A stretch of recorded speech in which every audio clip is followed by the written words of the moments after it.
Welcome to the Rose Show podcast. Well, welcome everyone, and thank you for joining us. I'm Rosanna, and I'm here with Jenny Ta, three-time founder, veteran of Wall Street, self-made, and seasoned serial entrepreneur, founder and CEO of many. But besides all these tangible accomplishments, Jenny, you are so much more, full of intangibles, which is what is most important. And we'll be discussing the tangibles and the intangibles today. Quick disclaimer, please do not construe this as investment or financial advice. So let's begin. I'm so fascinated and inspired by you. You're an inspiration to women, and everyone. So thank you so much for coming here today. Oh my gosh. I am I'm so honored. I know we haven't met, and when I receive an invite from you and I check out your background, I do get invites quite a bit. So I tend to um, you know, uh uh try to fit everyone within my busy schedule and stuff. And then there's some that I don't accept, but obviously it's an honor to accept your invitation. So I guess anything goes today. So you're Thank you. you're the boss here. So Well, thank you so much. So how are you today? How is it out there in California? well, when we live in California, we definitely do not complain because it has one of the best weathers. That's why California has a nickname is sunny California. I can't really say so within the last 2 to 3 weeks. It's been pouring rain, and I've been taking quite a number of trips up to Beverly Hills, LA, for my business meetings and stuff. And it's been kind of crazy driving, but other than that, I love California. I'm a California girl. Grew up here since I was 5. I was not born here, but yeah, but I would not leave California for anything, giving the really high living expenses here. But it makes up for it because California alone is the sixth largest economies in the world, and it's just a state. It's not even a country. So if you hustle and if you do things right, you can definitely live in California, even though it has that really high living cost compared to the rest of the world or the rest of the United States. Agree. I used to live in La Jolla many years ago and Southern Cal, and we love it there. It's, to me, paradise. It's just, you pay for what you get. And although the cost of living is high, you do get so much there. The weather is just perfect, in my opinion. I'm here in New York, just outside of New York City on Long Island, right in the beach area. So it's pretty here. It's nice, but there's nothing like Southern Cal. So, agree with you on that one. And, I tend to believe we create our lives. Mindset is everything. So, you know what? You want to make it, you can do it. So, great place out there. So awesome. So, you know what? Let's begin with, talking about your tangible, the vast accomplishments. You're a serial entrepreneur, investor, venture capitalist, an MBA, founder and CEO of multiple businesses. It's a lot like me, but on such a grand scale. You're just so impressive, so inspiring. But it didn't start out that way. And you're a self-made millionaire, a Vietnamese refugee. And and looking at your book, amazing book that you wrote, Wall Street Cinderella, you mentioned that how it's you're truly self-made. Could you tell us how it all began and what inspired you? You know, well, super long story, but I'm a little bit stuttering only because I try to scale things down a little bit for your guests and your followers and listeners today. Um, what inspired me? I believe what inspired me truly. There are many aspects, but the singular most important aspect was that, as you've read briefly about me on Google, it is out there. I grew up extremely poor. And when we were raised, I think there's a phrase out there that says something like, it's not our fault to born or raise in a poor family, but it would be our fault if we die poor. Right now, if I butcher that quote, I apologize, but I believe that quote, something like that, is out there. So yes, so I was born and raised poor. My father was a prisoner of war in the Vietnam War, so he wasn't even around when I was born. So and then my mom raised my brother and I independently. She never remarried again. um on welfare here in the United States. I came here when I was about 5. And so, um, you know, to those who do not know what welfare, the term welfare means, is basically it's government assistant. They pay you what it's called food stamp back in the days. That you can only buy food. It's like they send you X dollars per month in this coupon booklet. My mom explained it to me, and you can't buy anything besides food, right? So they don't want you to buy drugs or whatever the case is. And then you live in a housing area. Housings are different than apartments. Housings are a lot more lower grade. I remember growing up where the housing that we live, there's a lot of cockroaches, running around. But there isn't a lot that we can do. I mean, when you live in a housing complex like that, you have to be adaptable to those kind of environments. I mean, you can send a note to the government, say, hey, there's a lot of cockroaches here, you know. Well, they come down to take care of it sometimes, and then sometimes they don't because it's free, right? The government's paying for it. And then they would send my mom, like, I think a month for 3 of us. At the time, I think my mom told me was $30, and that's to buy things like soap, detergent, and stuff like that, because you can't use food stamp to buy these other assess I mean, stuff that you need besides food. So now picture yourself living in that type of environment. I wear secondhand clothes. To those who are here, you probably heard about the Salvation Army, thrifty stores. That's what I grew up with. I wore shoes that didn't fit my feet, because when you buy secondhand clothes, you don't have a choice to choose your size, right? If I were a size 5, and they don't have a size 5 in secondhand clothing stores, my mom would have to buy bigger sizes like size 6 or 6.5. And then you can see another dilemma is when you're in school, you run, you play baseball, you on the track.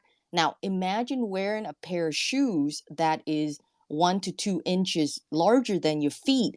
When you run, there's no way you can run fast. Now you can see the dilemma of living in such circumstances.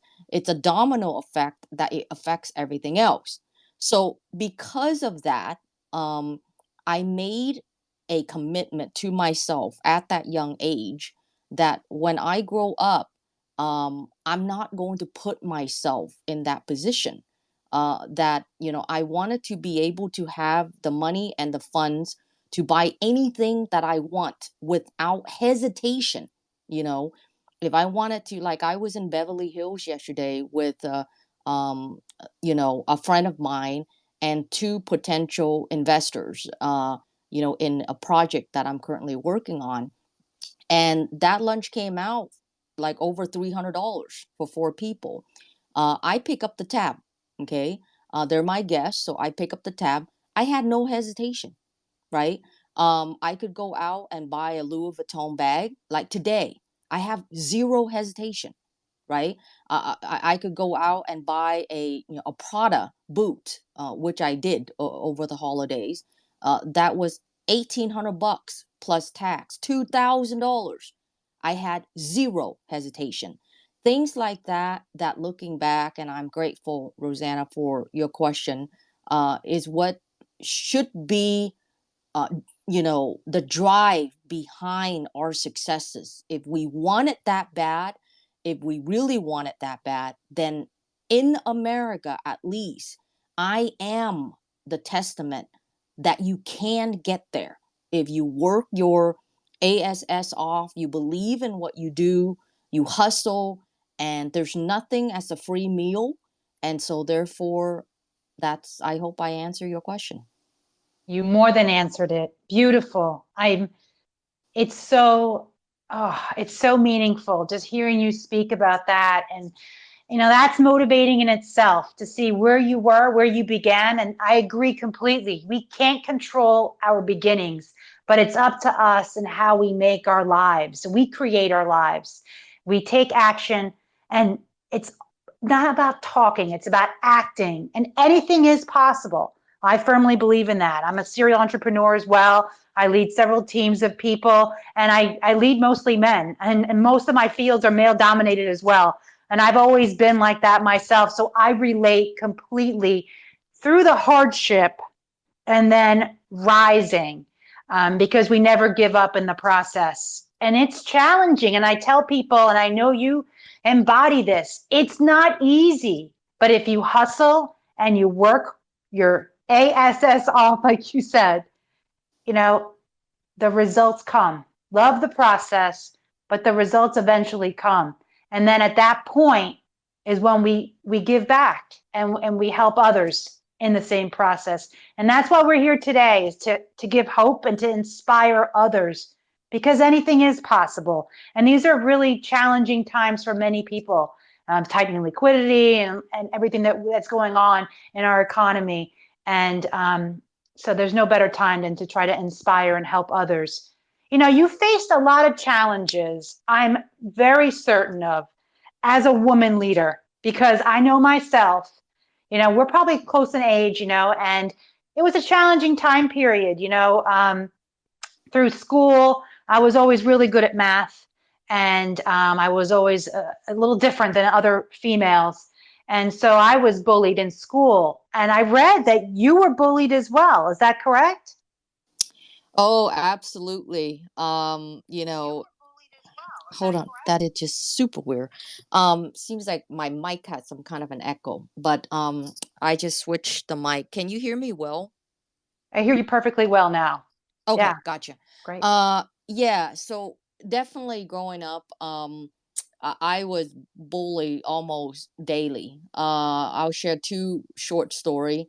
Um, I wasn't born here, so obviously the name Jenny, was I guess was established when I was in my teens. So when I came here, and I was going to elementary school, I was using my Asian name, which was my birth name that my parents, which actually my mother gave me. And if you look at my name, Jenny Q Ta, the letter Q was actually Quinn. So it's spelled Quyen. So if you spell the word queen, like kings and queens, drop the first E and replace it to a Y, that's my birth name. And so I kept it as my middle initial. Now, and then of course, I had Asian middle names too as well.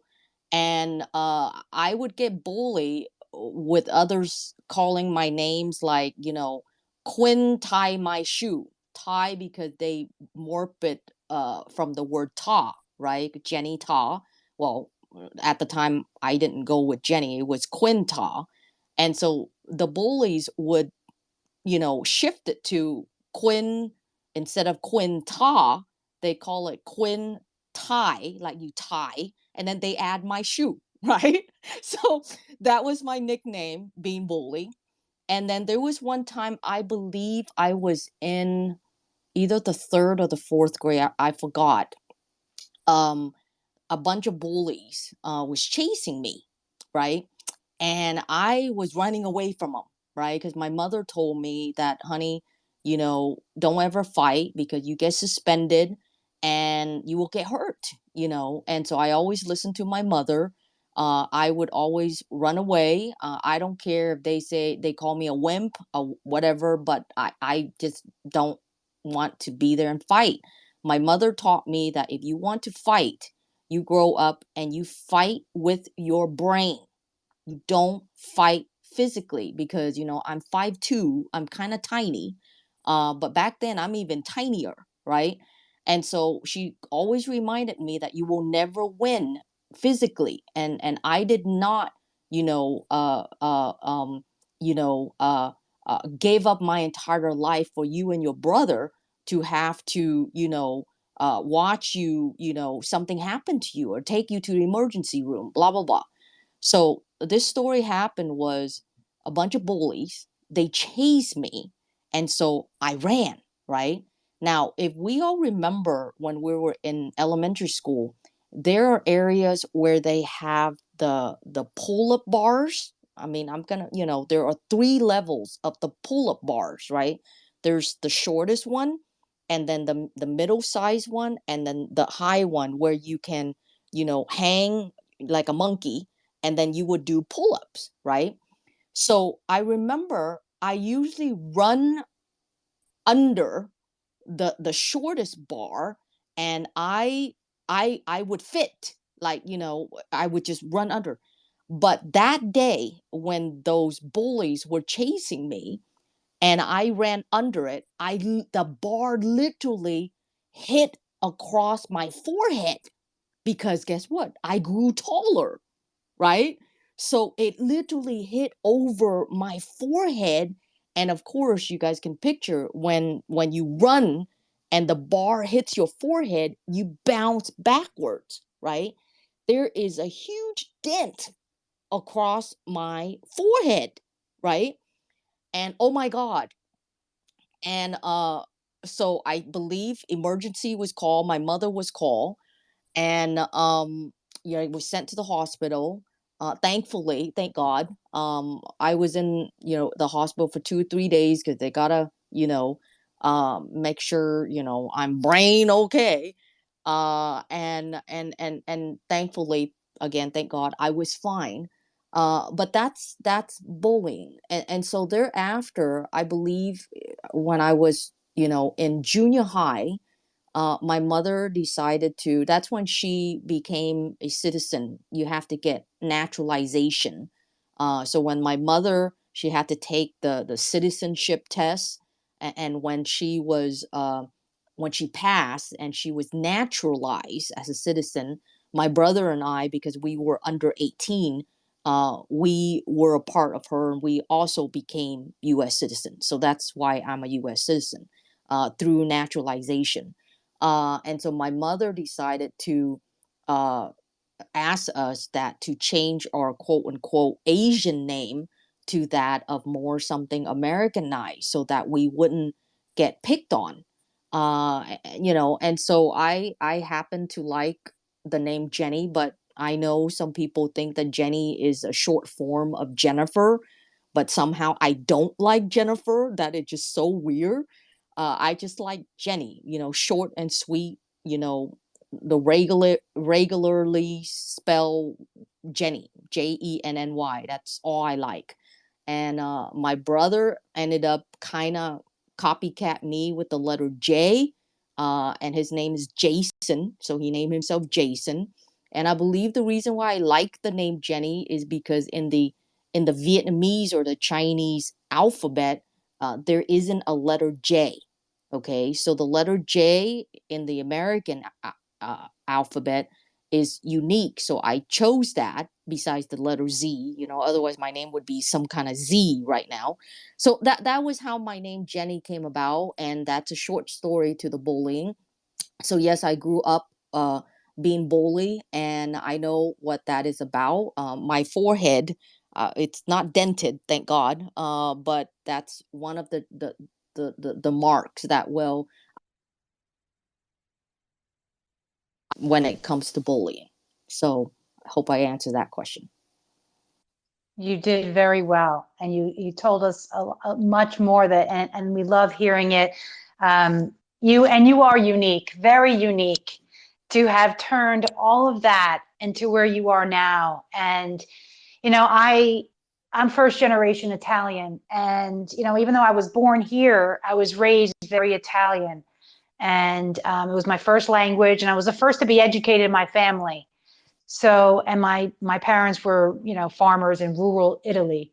So I was an outcast living here. I had actually grew up in Florida, and I was the only Italian in my area and in my class and everything. So I was ridiculed, teased, and bullied for having a funny name. I guess Rosanna is funny, and they'll find anything to make fun of, I guess. But so I know I can relate with that, and it was always the females that seemed to tease me the most.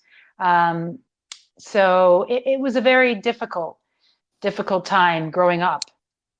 And how do you pronounce your name? Kuyen? It's just Quinn, like the Quinn? word. Yeah, it's like the word queen, but Mm-hmm. the dialect is a little bit different because of the Y. So Yeah, it's just Quinn, Quinn. So I love yeah, it. Yeah, you got it right there. Yeah, Quinn you got it and right there. Jenny. Great name. I love it. Thank you so Um, much. yeah, thank you. Your philosophy on life resonates with me. We seem to share similar mindsets, that positive growth, empowered mindset. And I read in, I think, Medium, one of your articles, and you had said, seeking the intangibles and give away the tangible goods. Find that it's the intangibles that empower you to be so much more successful in life. Could you please explain that? Yes, I do recall that that interview quite well. Basically, in life for me, it's quite simple, but to some people, simplicity can be difficult, right? Um, like I run business. I'm a serial entrepreneur. I am mentor. I mentor startups. I met a bunch of them yesterday too when I was up in LA.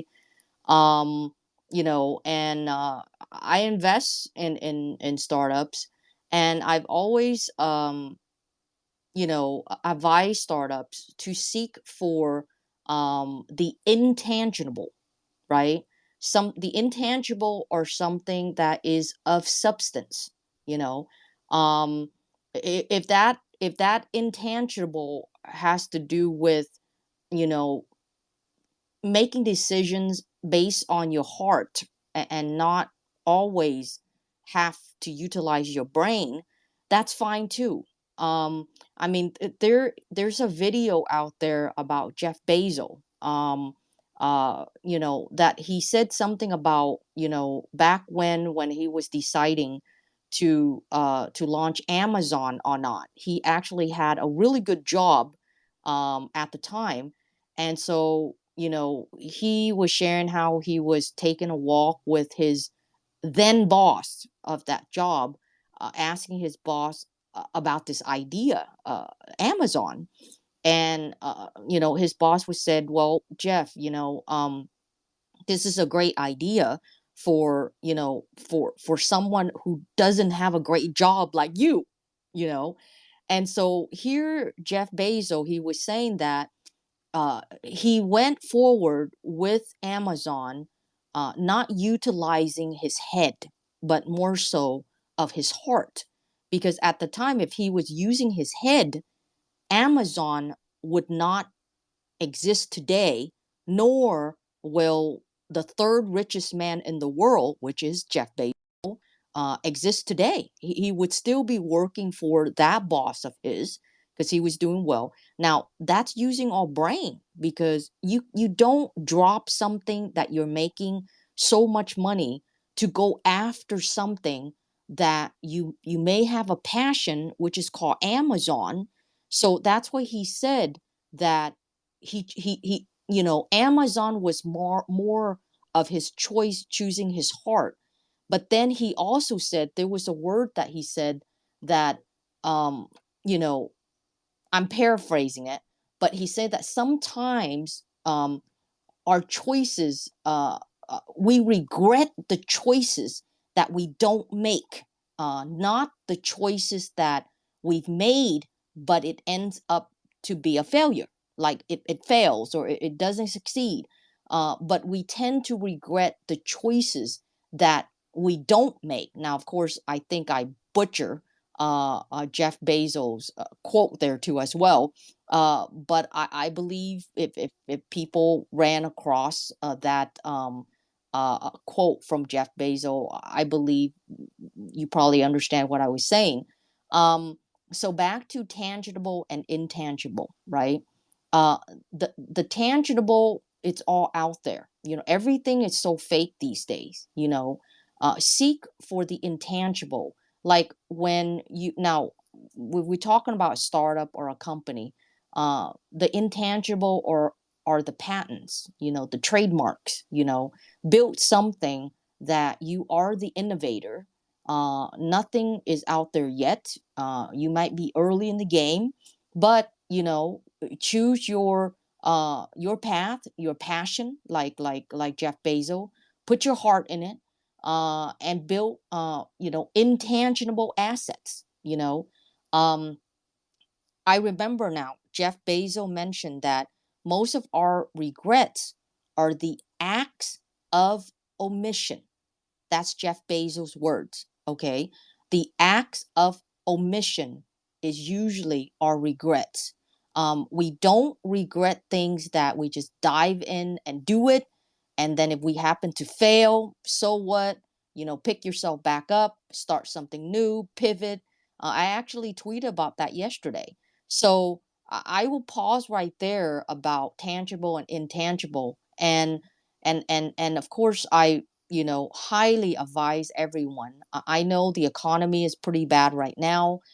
I don't expect much, and here's my foresight for this year. Maybe I'm jumping the gun there, Rosanna, but my foresight for this year is I don't believe, okay, that this year we will see a green uh, candle. Now, those who are traders, either on the stock side or on the cryptocurrency side, and you utilize charts, you will understand what I mean by green or red candles, right? Green candles are up, red candles are down. I don't believe we will end at an up year this year. I believe 2023 will still be a red year, a negative year like that of last year. Okay.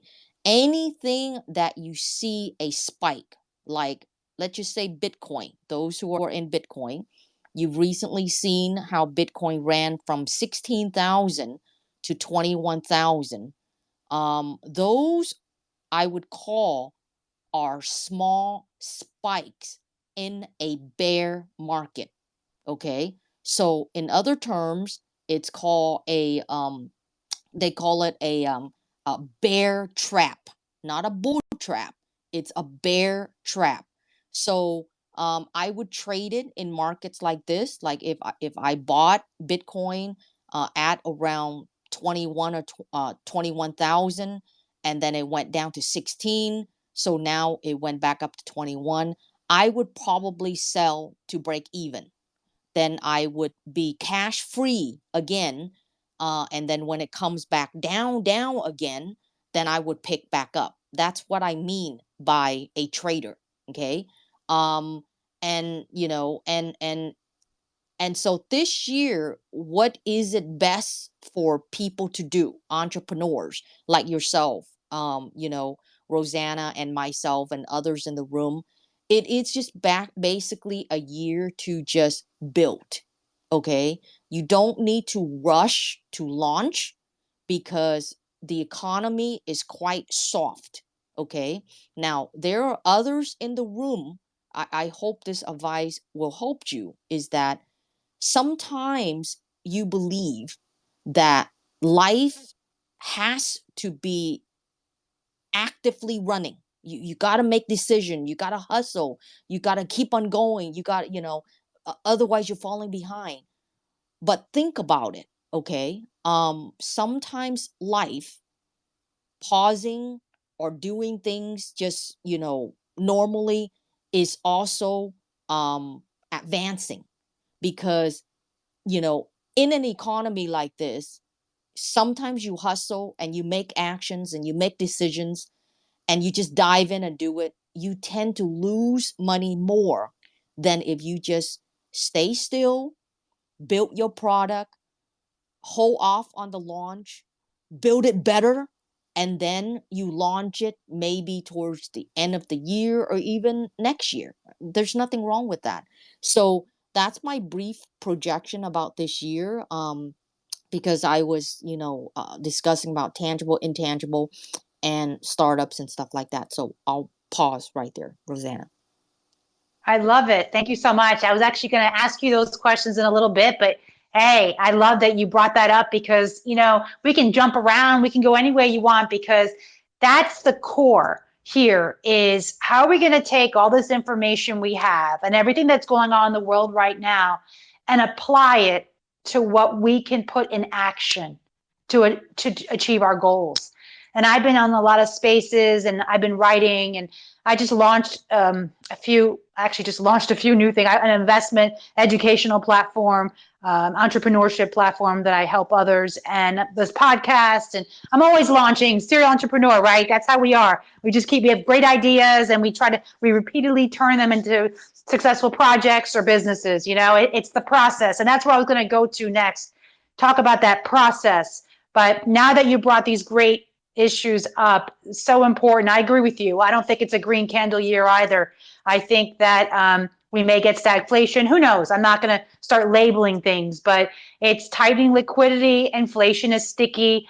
Services and wages are very sticky. And we know services are a function of employment. And we have a very tight labor market. So there are a lot of issues going on. It's going to take time. And I tell people all the time, this is a year to build. Same exact words you say. Be a cocoon. Start working on yourself. Invest in yourself. Invest in your projects, your side hustles. Make them your main hustles, whatever it is. Reinvest in your business. And that's what I'm doing with my international manufacturing e-commerce business, is just streamlining the whole supply chain. Innovating our product line, and always work from the bottom up. It's always about the customer. It's about the feedback loop to enhance performance.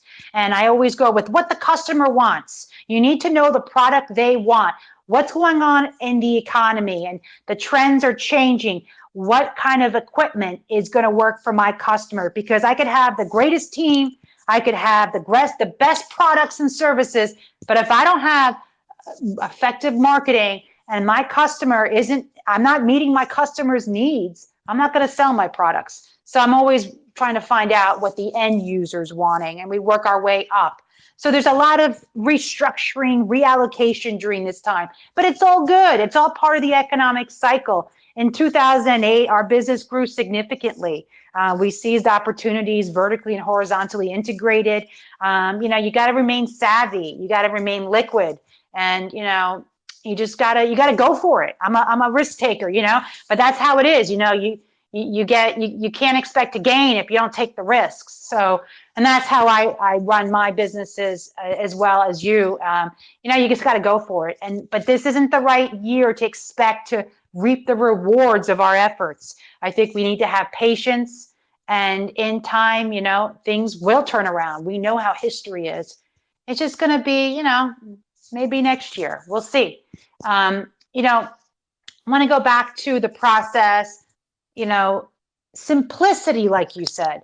Life is simple. Us humans tend to overcomplicate it. We overthink, you know, following your passions, like you said, Jeff Bezos. You know, I always say as well, we regret the things we do not do in life. And that's why I always say you got to go for it, you know, take the risks, you know, of course, you know, don't be frivolous, but, you know, follow your heart. And that's really important. And it's also important to give back. Giving is so important. And I read how you mentioned George Clooney with his 14 people that he donated to. And you speak about being a giver. Before I go into the serial entrepreneurship, I'd love to hear from you about your mentality on the giving, Jenny. Thank you so much. That's a great question. Um, you know, I'm the type of people that I do give back quite a bit. Um, but I don't publicize it, right? So for a quick example, now that I'm being questioned, so let's just say I believe it was Thanksgiving weekend. I believe it's on my Twitter. Um, I came across a tweet again. To those, well, all of you guys know I follow like what 45,000 people. So on my timeline, it's pretty wild if you can picture that. I see like everything, I mean, everything. I mean, I follow small accounts, big accounts, everything. So I believe it was around Thanksgiving. I ran across, I forgot her name, but it was a famous athlete, you know, and I hopped over to her page and I saw a tweet from a nobody, well, not nobody, and that Twitter account happens to be a teacher. And so that teacher tagged her, and she's famous. She has like at least 1 million followers, and tag her and say, could you kindly retweet this for me? And I look at the tweet and I saw it was a teacher, and the tweet enclosed a list of items for students like pencils and printers and Christmas items coming up. And and so I caught that tweet and I said, well, this is interesting. But of course, when we are givers, we also have to be very careful that scammers would pretend to be the needies, and then you ended up giving it to them and they just keep scamming people. So of course I don't like to give money to scammers, but I do like to give money to the needy. So to make the whole story short, I did a quick due diligence on that list, and I check out the person, uh, and I basically clear her and another teacher's entire list. And I believe that was a total of 600 or 700 bucks right on the bat, right? Uh, and so that's something I do randomly on Twitter publicly uh, once in a while. Okay, that's number one. Number two, sometimes I would go to, like in LA, I would drive past areas where there are a lot of homeless, right? Now, I caution women who choose to do this too as well. Now, if I was with a friend, now I would not do it if I was alone. If I was with a friend, and I've done this a few times, I would park my car like a block away. And of course, I have to see if I had cash first. Sometimes I have like maybe a couple $100 in cash, one, five, 10, $20 bills or something like that. And if I had a friend with me, particularly a guy friend, we would park and I would ask him to walk me up to these homeless people. They usually live under the freeways, and they're still in their sleeping bags. And I would come up to them gently, so that they wouldn't be afraid, because I usually dress, I believe I dress nice, high end, that I don't want them to get freaked out. So I normally hold out a couple of dollar bills, and to let them know that I'm there to give them money. Okay, so my hands are never in my pockets, and my guy friend, if I have a friend who's a guy who's with me, would be very close to me, and I would pass out all of the cash that I would have, at that particular time. 200, 500 even. um and at times, I only have like a Benjamin, and I can't give a Benjamin away, so I would make, you know, a trip around the block to find a 7-Eleven or something, go in and buy me, something, an ice cream or whatever, for $1 or $2. So I would get a bunch of change back, then I would circle back and I would pass around the dollar. So that's another thing that I do. And then on the much higher up level of giving back is investing in startups, right? Now, I've written many, many, I would say the lowest was 5,000 to 10 grand to 20 to 25,000 even, to startups that I myself know that I would lose it. Okay. I know that I would lose it. Okay. Um, but because it could be a female founder, that I listen to the project, that she has a passion like Jeff Bezos, okay, and that she just needed a little help, right? 5,000, 10,000, or whatever. Um, and usually when I write a check like that, it's similar as to when a friend of yours asks you to borrow some money. I don't know about you guys, but I get that all the time. Okay. I have friends from high school. They call me up. They say, "Hey Jenny, I just got laid off. I'm waiting for my unemployment. I can't meet this month's rent. Could I borrow like $1,200 to pay rent?" Right? For something like that, to be very honest, I can never say no, right? God has blessed me so much in my life, right? That that I knew that when I say, "Sure, give me your bank account, I'll drop by the bank and I'll deposit it for you," right? Because most of my friends, they don't live in Southern California where we can meet and I give them a check or cash or something. They live elsewhere. So one of the easiest thing that I can do is, if they bank with Wells Fargo or Bank of America, they give me their account number, and then I'll find a local Wells Fargo or Bank of America where I live. I walk into the bank. I usually, they don't accept cash, by the way, when you do it like that.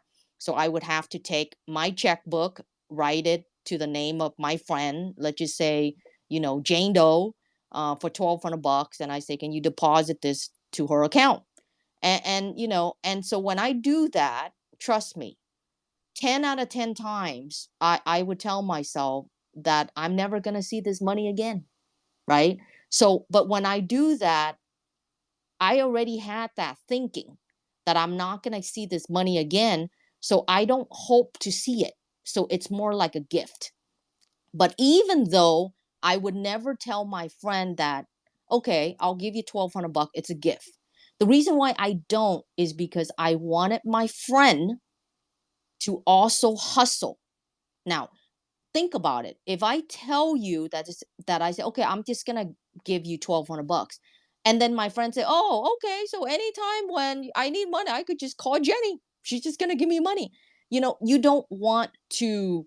You want to guide your friends, mentor your friends, and your startup founders. You don't want to give them the perspective that you are their bank. If that makes sense. So So I do that, and so my friends would think that, she or he still owes me $1,200. Oftentimes, 3 months later, 4 months later, as a friend, they would always text me back, say, "Hey, Jenny, I still owe you $1,200. So just give me a bit more time." And I say, "Sure, anytime," until maybe 2 or 3 years later, I'm still hearing my friends say, "Jenny, I still owe you $1,200. And I say, "You know what? Consider it as a gift." Then I would do that like a couple years down the road just to see, how my friends are. So back to the startup world, you know, I am a solo GP. A GP is a general partner. Those who visit my company's website, which is web3vcfunds.com, you see my partners there. I'm an angel investor. I'm a limited partner. I have many titles. Okay. So I do write checks. The biggest checks that I've written was north of $250,000 in a project that it still exists today. Again, in the VC world, Rosanna, you probably know as much as I do because you're serial entrepreneur, savvy entrepreneur yourself. Is in the world of VCs, even the large one like Andreessen Horowitz, which is A16Z, Sequoia, etc. 90% of their investments are losses. It is only that minimal 10% that they invested in the Ubers, the Facebook, the Airbnb, that we hear it in the media. Okay. In the crypto space, we recently heard SBF, FTX blew up. That's probably the biggest among, the other web, crypto projects that has also blown up too as well. So there were traditional VCs in there. I believe Sequoia was in there. A bunch of other VCs were in there. So we win some, we lose some. So of the many checks that I've written for 5 grand, 10 grand, 15 grand, 20, 25, I tend to keep it low when I know that I'm never going to see that money again.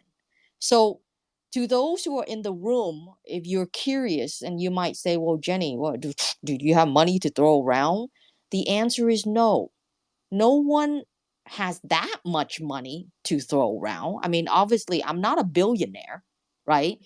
So I don't, we don't, even Elon Musk, he was the richest man in the world before he lost $200 billion, and now he became the second richest. I doubt it if even when you're that rich, you have money to throw around. Well, I guess to us, he did. He threw $44 billion in Twitter. But back to me. The reason why I do it is more so of my belief in faith. That's FAITH. Okay. I believe in giving back. Even though, I knew some of the things that I do in a form of investments, I will never ever see it again. But why do I do it? I do it within the capabilities that I have. For example, around May to July of last year, I was I maximized almost all of my cash in buying stocks and crypto. Okay. Um and so if people came to me at that time, I wouldn't have that much cash left to help, right? So then, I came into other deals. I released, I sold some, and so I'm liquid again. And so at the end of the day, why does faith, um affect who I am? It's because with faith, I believe that what I have is God given. Okay. Now I use the term God, broadly. I was raised as a Buddhist. My mother is still a Buddhist. But then I'm that wild child. So 4 years ago, I just took off and I got baptized as a Roman Catholic. My mother still doesn't know. Okay, I'm that wild child. I do wild things. Okay, because I believe both the Catholic faith and Buddhism are very similar, and that's it. But my best friend, one of my best friends, she happens to be she wears a hijab and she's a Muslim, right? And so she's one of my best friends. So I'm not prejudiced, about religion, about anything. But I do believe in faith. If you believe in Allah, Buddha, Jesus Christ, or whatever it is, I believe in that.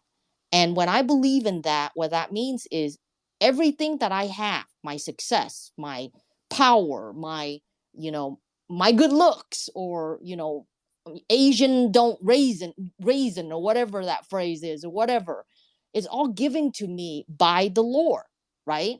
And so as people are going through tough times right now, um, I feel like I'm not, right? I mean, I live normal, I'm about to take a delivery of a Lucid. Now, a Lucid, which is a competitor of Tesla, is a $200,000 car. Okay. Um, if you Google Jeff Bezos, he said, don't spend, don't buy, television, don't buy, anything right now. And here I am, uh, you know, I order it right before the new year, a Lucid car that is supposed to be the worst investment of mankind, is buying a car, right? But, you know, but I like it, right? I want it, And so remember back to the original story I shared when I was that little girl. I wanted to grow up and I wanted to be in a position that when I want something, I may not necessarily need it. If I want it, I don't have to think twice. Oh, do I have money for it? I just go and buy it. And if that happens to be a Lucid, so be it. And that is where I'm at. So all of these things that I'm sharing, I believe that it came from above, the Lord. Okay. He gave it to me. He chose me and he gave it to me. So maybe the reason why he gave it to me is because he knows that I also give back, little or big, I give back. So I hope that is the answer that is clear for you, Rosanna, when it comes to giving back. That's with me. It's beautiful. You're beautiful inside and out. And I have to tell you, I see pictures of you, just so beautiful. You radiate. And I think it comes from that faith. I do believe, and I feel the same way. God has blessed me as well. And that is my duty in this world to give back to others. So I feel the same way. As I was reading about you this week, I was like, wow, this sounds such a same mindset as me. Your honesty and your directness is so valuable, and your transparency, and we appreciate it so much. We give, my husband and I, we give as well, but I never talk about it. And because it's not for other people to judge me. It's not about getting someone to say, oh, she's a giver, she's great. Now, that's not what I want. And it's about me doing the right thing. And at the end of the day, that's all. I'm here to do the right thing. And we're here to make the world a better place, and to, make someone else smile, touch someone else's life. These podcasts, I launched it a few months ago, and this is all free. I mean, it's just to give back, just to enlighten others, to share my knowledge, experiences, and to interview amazing people like you, and to share your message to others. And hopefully we can enlighten and guide others, and doing the right thing as well. And during COVID, I'll just be brief on this story. We made hand sanitizer from our equipment. We repurposed it, and we ended up making hand sanitizer. Why? Because in New York City, in the COVID epicenter, there was price gouging, and there wasn't any hand sanitizer around. No one could buy it. It was so expensive, and there wasn't any around. People couldn't go to work. Most businesses were closed down, but the ones that tried to remain open, they couldn't, because Governor Cuomo had very strict guidelines, and and there wasn't hand sanitizers. There wasn't all that paraphernalia that they needed for keeping places clean and sanitized. I mean, it was scary, very scary. So what we did was we were open on a limited basis. Most of our people couldn't come in either. It was difficult times. So we made hand sanitizer and we gave it out to the businesses in our area for free. We bought the alcohol. We sourced it from out of state because there was nothing in the tri-state area available. We had to order from the Midwest. We got it freight lined in, and we just created it and made it and gave it out to people for free. It was somewhat costly, and that's fine. But that's part of the giving back and helping our community and helping others. And I never talk about it. I think I mentioned it one time before, but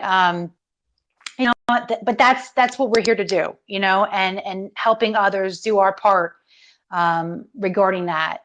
And serial entrepreneurship. I get asked this question a lot, and people are like, "Oh, if you're successful, why do you keep creating new businesses?" And it sometimes people can be mean, and there are a lot of people who bully. And I love what you say. You said your enemy does not always go after your money or assets, but tends to want your mind, your attitude, your heart, your faith, your peace, and your soul. And that is so beautifully said because it's so true. And, I am also a Roman Catholic, and I was raised that way. And I also love Buddhism. I love all the religions. I love everything. I love people. How about that? I just love life. And I relate to Buddhism as well. And I try to live a Zen life. And, we're all one. And that's how I see things. So I live a blended Buddhist-Catholic life, I guess you could say. I noticed the more good I try to do, the more the bullies call me fake and all these other names and everything. And it's just, to me, it's maybe people just don't understand that there can be goodness and people trying to do good like you. And it goes back to serial entrepreneurship. It's not about the financial. And that's the key here. It's about creating. It's about making the world a better place, finding inefficiencies and thinking that we can improve things. And that's why I have been creating, and that's why I created an investment and entrepreneurship platform, educational platform at this point, is to help others. And I'm like, I have this knowledge. I have all my experiences over 25 years. I've never had a boss. I've always had my own businesses, from real estate, commercial real estate brokerage, women's health club. Done almost everything, it seems. And, I've sold some businesses, others I've kept, and we just run several teams of people. It's fun. We love it. I enjoy it. What drives you with this serial entrepreneurship? You had this venture capital, the Web3V that you're CEO of now, I think, Hold Assets, which acquired your two other businesses. You're now the CEO of that. You're continuing to create and grow. I know you're a giver. Tell us about all these businesses and where you're at now and what you're planning to do next. Where did you see yourself in your path? Wow. Thank you so much for that that question. I would answer it this way. I've been a very heavy critic of Elon Musk recently. To those who follow me on Twitter, I'm a critic ever since he took over Twitter. I'm a critic how he disrespects women. I'm a critic how he a lot of things.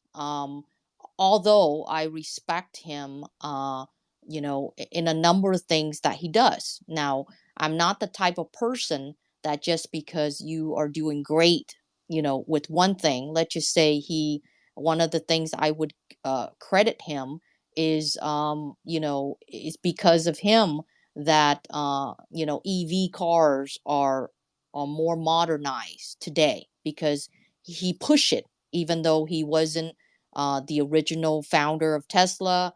He does not build Tesla. One of the best cars that was ever built for Tesla happens to be the founder of Lucid. When he was working for him. Another thing I'm a critic of Elon is how he treats people, regardless if they're women or men. That's why I'm a critic. Now, uh, to answer your question, the reason why I brought up Elon Musk is because of the multi companies, right? We all know that Elon runs multiple companies at the same time.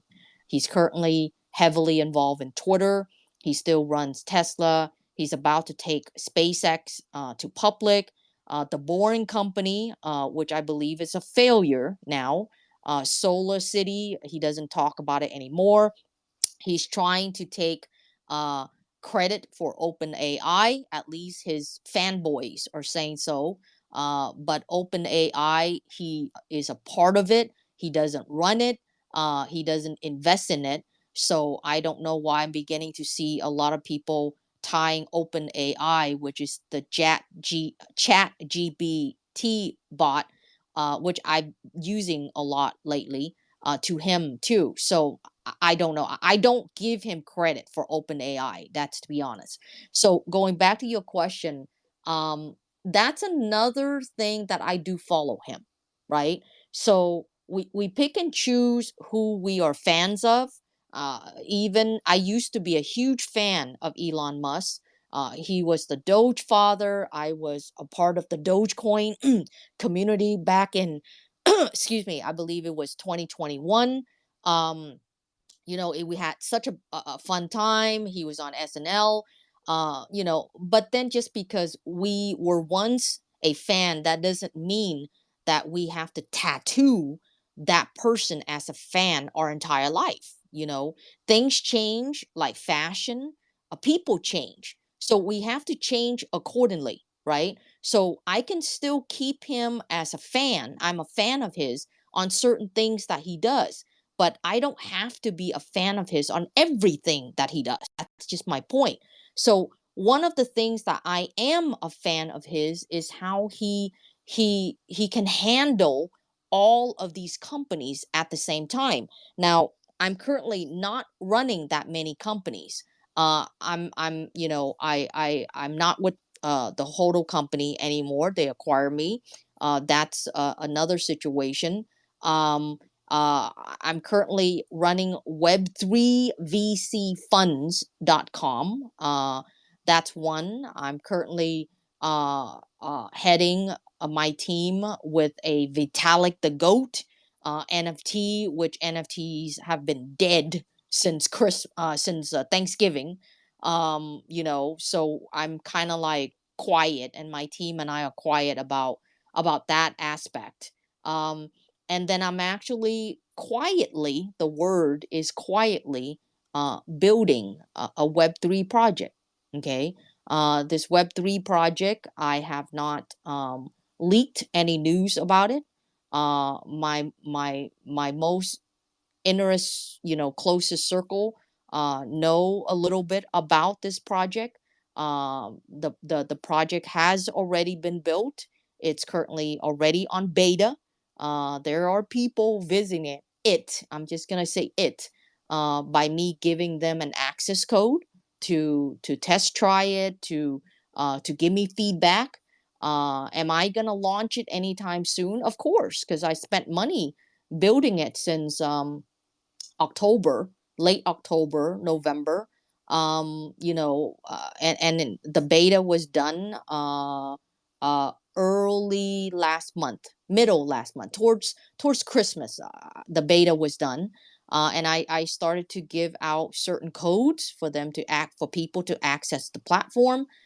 So of course I'm going to launch it.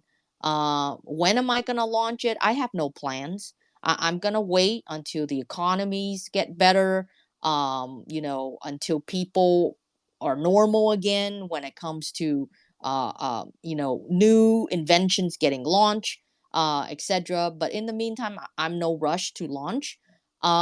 So basically, at the end of the day, I would encourage people, if you can be that piece of Elon Musk of building multiple companies, running multiple companies. It's a challenge, but but it's possible, you know. Just like a Mark Zuckerberg. Elon is not the only one. Mark Zuckerberg runs Facebook, which is now Meta. He also runs Instagram. He also runs WhatsApp.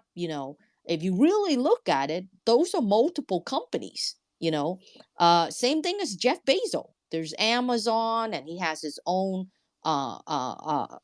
philanthropy with his current girlfriend, and then his space. I think Blue Horizon, is that the name? Something blue. Okay. So yeah, just get into multiple projects. Either you lead, you're a founder, you're a CEO, which most of my projects that I am, um, or partnership up with your friends or whatever the case may be. Invest in them, and I would encourage that. Did I steer away your question, Rosanna, or I hope I answered your question there? You did excellent. You have been above and beyond everything. I love, you're a pro at this, I'll tell you that. So this is great. I'm having so much fun, Jenny. I agree with you. I love the simultaneous running of multiple companies. And I tend to do that quite a bit. And I'm actually doing quite a bit right now with the podcast too, as well as the manufacturing business that I'm a CEO of. So I'm busy, but I wrote about this on my website, and I haven't been publishing. I'm probably going to start publishing soon, but I already wrote 2 books. I haven't finished them completely, but I need to publish them. I got a lot in the hopper, you know that feeling, I'm sure. I talk about the catalyst leader, and that's how I run my organizations. Democratization of leadership. I try to, I lead with empathy and passion, and this a vision of the organization that many may not see, and it's that energy. I try to ignite change and try to energize people. I'm a very high energy person, and I'm very intensely passionate, maybe because I'm Italian, I don't know, but I'm just very passionate person. And so I like to empower people and my teams to make their own decisions. And I'm a decision scientist. I mean, that's what I got my degrees in business. I got my master's in business as well. But my focus has always been the decision making. I have a quote that I say, your life is a summation of your decisions, and change your decision making to transform your life. So, and that's where we are today. We're based on all the decisions we've made. And if we want to change our life, we need to, of course, change our mindset, and make different decisions. And then we can change our life. So I like to empower people on my team to make their own decisions. And it's sort of giving them autonomy and show appreciation for them. And these are basic human needs. And, leveling the roles and status in the organization. Not as much of a hierarchy. Let them feel they're part of a team, and as a more harmonious environment. And with that, I'm able to move on to other projects. So I'm not as micromanaging. And of course, it has its hiccups. Of course, there's challenges with everything. You and I know this. There's so many challenges. We embrace the challenges and we grow. Challenges precede opportunities. And every negative has a positive. I have all these things I believe in, and we make change. We create our lives. And, it's up to us, and we can do it. Anything is possible. And that's how I like to live my life. But before I go off on tangent in that direction, I want to talk about blockchain and Web3 and NFTs and crypto. You talked about Bitcoin before, and we'll get a little back into that. But let's talk about your blockchain. And, there's this concept, and a lot of people don't fully understand the way NFTs and Web3 works. It's about the ownership.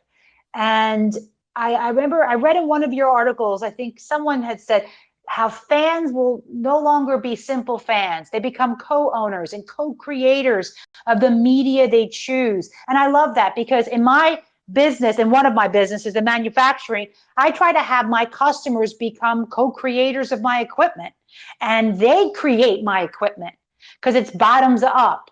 And it's about giving the in-demand product to them. And like I touched upon it before, it's about providing them what they need, what they want. And if I don't, they're not going to buy my equipment. So it's important to have them as like the co-creators. And so I find this blockchain fascinating. And the Web3, and your companies are right in there. Web3 venture capital. I mean, wow. Could you please explain? I know it's probably going to take you probably can spend days on these topics, but in a simpler form for everyone, the whole Web3, NFT, and when we can expect Web3 and how it's redefining power and identity and addressing wealth distribution and ownership, please. Sure. I will try to explain super simplex when it comes to Web3. It's this way. Before Web3, of course, we have to know what Web2 is and even Web1, right? So the easiest way to remember is that starting out obviously is Web1. Web1 is read only. So what does read only mean? Read only is like, if you remember Yahoo, Google is read only. Back then there was Netscape, American Online. Remember American? Those were all read only. So those were Web 1.0. Then it went to Web 2.0. Web 2.0 is read only, and then you get to write, right? Read and write. So then social media, that gives the birth to social media, such as Twitter. We're on Twitter now, Facebook, Instagram, because then, we not only read, but we also write, like YouTube, you write comments and stuff like that. And then from Web 1 and 2, it gave birth to Web 3.0. Okay, so Web 3.0 or Web 3 is read, write, and now it's called own, OWN, is the own economy, where you don't only just read it, you don't only just write it, but you read, write, and you own your own content. That's Web3. So Web3 is broad for NFTs, for DeFi, cryptocurrency. It's a part of the blockchain. Ethereum is Web3, MetaMask is Web3, Bitcoin is Web3. A lot of the crypto startups are in Web3. So the thing about Web3 uh, that I can share is just a few days ago, okay, I believe Disney's CEO, that what's his name? Disney. He was gone and then he came back. Robert Iger, Iger, Robert Iger, and he said that basically, that Web3, which is NFTs, is going to be the epitome of the future. So people who do know about Web3, from the Bored Apes Yacht Club or the Crypto Punks, etc. If you believe that is all about Web3, then then then then you're really off the chart, because Web3 is a lot more than that. Web3 is beyond just NFTs and art. The project that I'm currently building right now is Web3. It's connected to NFTs, but it doesn't have anything to do with art per se. I don't want to squeal what I'm doing, but you know, but the fascination of the Web3 space, when we come back, what I mean by coming back, meaning that we're currently in a bear market. And usually in the bear market, no one wants to hear about it, no one wants to learn about it, but you see innovators and entrepreneurs like yourself and myself, Rosanna, is we tend to learn more, explore more, when it is in a bear market. Okay. And that's what makes the difference between people who are successful versus people who are not successful, because timing is of the essence. Um, and so, without boring the public, Web3 is here to stay. Jack Dorsey is already starting on Web 5. There's a Web 4 that's being skipped somewhere. But I believe he's way too ahead of the game if he's talking about Web 5. We will see a further explosion of Web 3 probably by the end of this year to next year, because this year I don't expect much. Okay, it's gonna be a flat, boring, doesn't go anywhere year. It's the same way as the last 6 months of 2022. So I don't expect much on that. But and that's why you see my Twitter handle. It says JQT. That's my name, Jenny Quinta. Underscore Web3 VC, because I'm interested in investing in Web3 projects, specific project though, not just NFTs, because that was what it took to spark the Web3 space. But that's not where Web3 is going to land. Okay. So that's why, I'm going out there, I'm mentoring people, getting them to think differently when it comes to, Web3. I wish I can share more of what I'm doing, that secret project of mine, but I will do so when I'm ready. Right now, I'm not ready. I don't want to share about it yet. But and then I wanted to circle back, Rosanna, about you doing the podcast. I've actually been contemplating, Rosanna, that I wanted to do a podcast myself, like doing like a podcast. I mean, I have a number of domains that I saved throughout the years that could be great names for it. I would love to get your opinion, since you're already ahead of me, that you have your own podcast.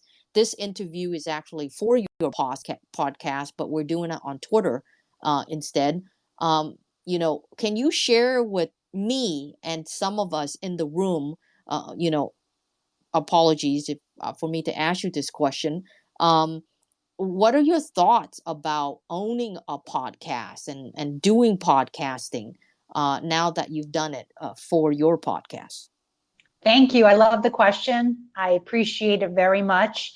And I love to share, because my hope is always to help others with the process. For me, it's about being a creator. I think as humans, we're all creators. Okay. And many of us don't acknowledge that. And sometimes life keeps us so busy with necessities and the primal needs that we lose sight of that. So I want to remind everyone, you are a creator. And on the weekends or whenever you're not working, write, paint, do something. I'm a public speaker. I've always been my whole life. I was a debater in high school.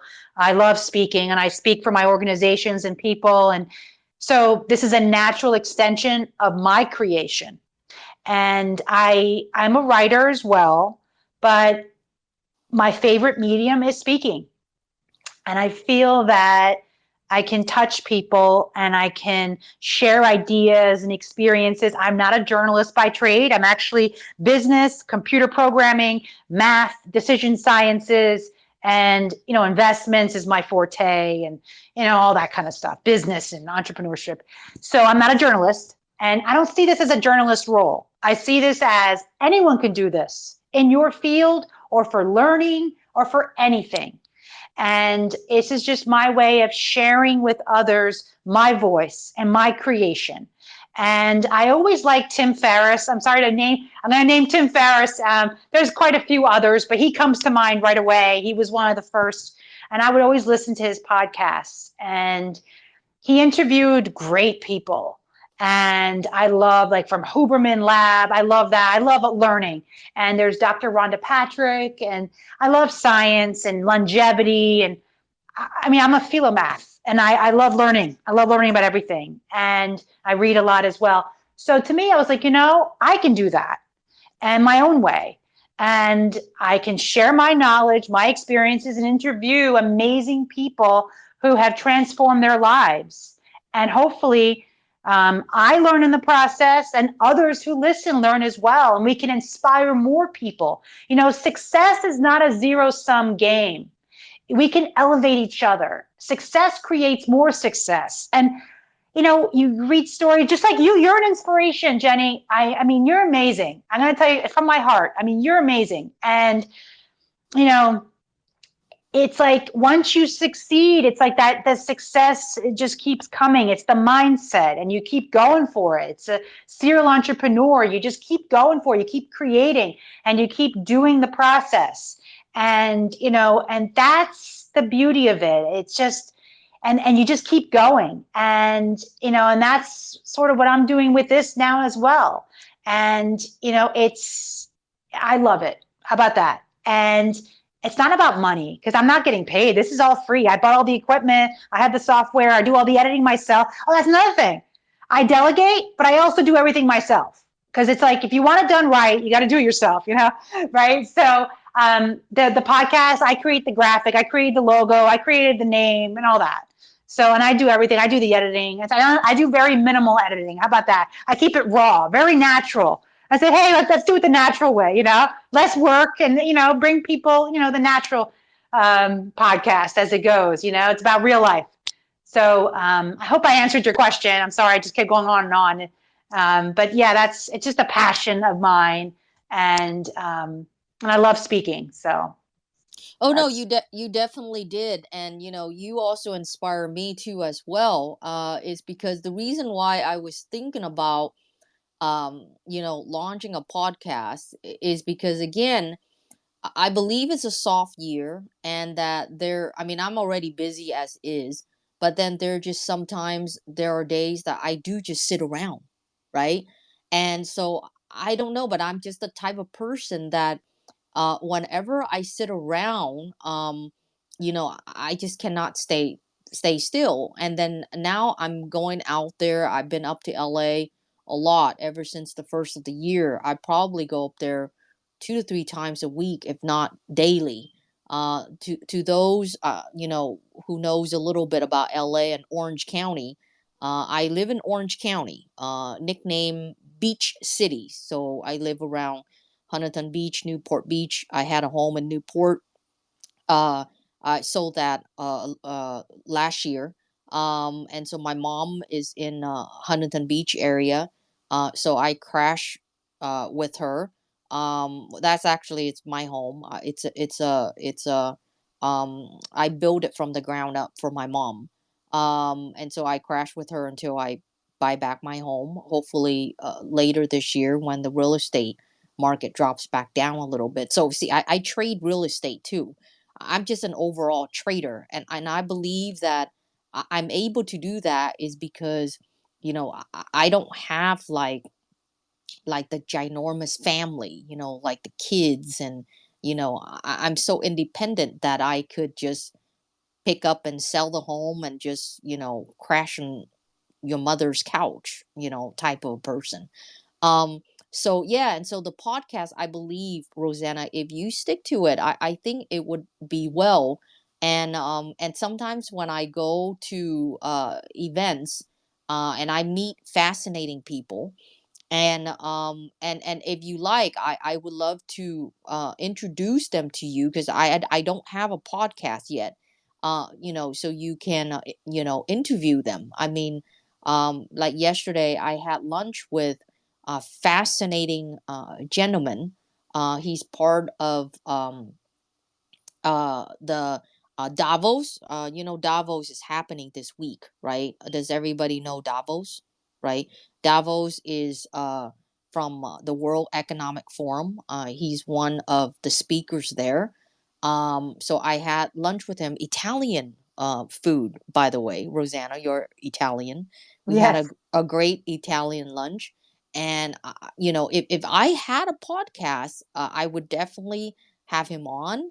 and basically, something like that. So, the podcast situation, Rosanna, since you mentioned about it, and I know this interview will be on your podcast. I've been thinking about it too. So you gave a great answer, and you also inspire me, and so I'm also thinking about it. But obviously, I don't have all the setup that you mentioned that you have. But unfortunately, I'm not as talented as you are. Because if I do a podcast, I would have to get my team to do the logo, do the editing, the techie stuff for me. Because I'm more of a broad person out there, and not the tedious stuff that you can fascinatingly do for yourself. And so I praise you for that. Thank you so much. I am a broad, big picture person as well. So this has been very challenging for me to focus on the details. And I probably overlooked a lot, and it's not perfect, and that's okay. I'm having fun, and it's great. And you know what? The details will work themselves out later. I'm happy to help you with anything, Jenny. We are both givers, and I will love to speak with you offline, and I'll help you with everything, with the name of the equipment, with everything I've done. I will share with you exactly. And it's really simple. I'm sorry if I made it sound too complicated. It's actually a very simple process, and I'm happy to help you with everything. We can co-host together. We can do shows together. We could do it. There's so many possibilities. But thank you so much for offering that. I'd love to interview all these people, and I'd love for all of us to do it together, because that's the whole point, is we just co-create together, and we elevate, and it's a synergy. 2 + 2 = 5, or plus equals 10, and that's how I see things. So thank you so much. And I would love to touch base with you offline as well.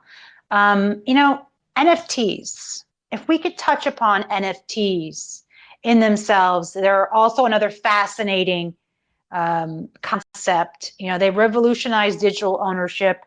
Now digital property can be transferred so easily, and it's like a resale of ownership value, but it's also so much more. It's that whole value in the NFT, in the token, as well as having value in what is the token is used for. And there's that bridging of the digital and real world utility to elevate value. I love that term, elevate value. Could you explain that NFT process to us, please, Jenny? Well, NFT is basic, as simple as it is. It's a non-fungible token, and through a smart contract, you can basically program anything you want, from fees to residuals, for that particularly NFT. But in the world of Web3 and NFTs, I'm gonna take you a little bit beyond that. um, I believe that in the future, the very near future, the terms NFTs are going to be shifted. Okay. Such as, I believe there are non-fungible films now. Okay. Non-fungible films, not non-fungible tokens, but is one of the same. Non-fungible films. I've heard now there are non-fungible fashion. Okay. Uh, there are non-fungible real estate, non-fungible this, non-fungible that. Okay. So NFTs NFTs were the starting point, okay, of the non-fungible Web3 era. And the starting point was, a bunch of art, and the most popular ones were the Bored Ape Yacht Club. We all heard of the Bored Ape. All of the celebrities had one. Justin Bieber bought one for $1.6 million, and now it's under 100,000. So he had a Bored Ape. And then there was the second largest, I believe, was the CryptoPunks. Okay, that was also popular. but no one talks about them anymore. The reason why they don't talk about it anymore is because the pumping stopped, right? Back in not 2022, but probably early 2021, the latter part of 2021, when Bitcoin was at the all-time high, 69,000. NFTs were like the thing. Everybody had an ape. NFTs were sold in the millions and millions of dollars, and which is basically just a piece of art that sits on a smart contract on a blockchain. That's just basically it. And through pumping, people pumping, it goes up, and then we hit the bear market and everything goes down, and then people stop pumping. So, Rosanna, the world of Web3, which includes NFTs, is going to shift. Now, to everyone in here, if you hop over to my Twitter timeline, I just retweeted a tweet from Bob Iger, the CEO of Disney. And again, this man is one of the living geniuses that I respect, right? Um, and if you look at the tweet, I actually retweeted from a Web3 guy named Sobi, and he wrote that Robert Bob Iger, he saved Disney and grew Disney's market cap from 48 billion to $257 billion. Okay. And then he stepped down as CEO. And then there was another guy who stepped up, I think Michael or whatever. And that CEO was horrible, right? And it wasn't long before Disney got him back. And I believe Bob Iger just came back again as CEO within like a month from that tweet that I just retweeted. So so what did he say about NFTs? Quote unquote. He said, I think you're going to see an explosion of things being created. Now he said things. He didn't say art. He said things, okay? Being created, traded, collected in NFTs. Don't quote me. Quote him. That's him. Now, the secret project that I'm building is a part of those things. Okay. It's not art. Okay. He doesn't say art. I mean, if you look at the tweet, okay, he said an explosion of things that are being created, traded, and collected.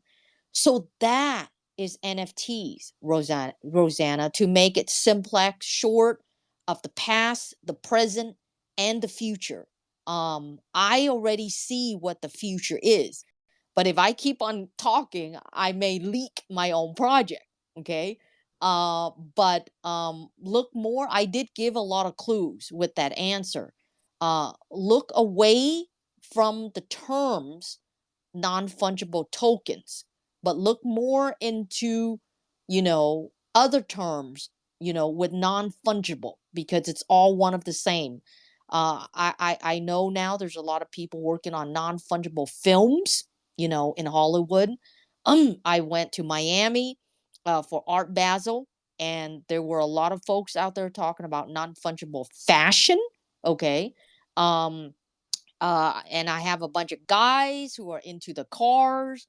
They're talking about non-fungible cars, right? So literally every sector that we have in the physical world, okay, will become the non-fungible world, okay?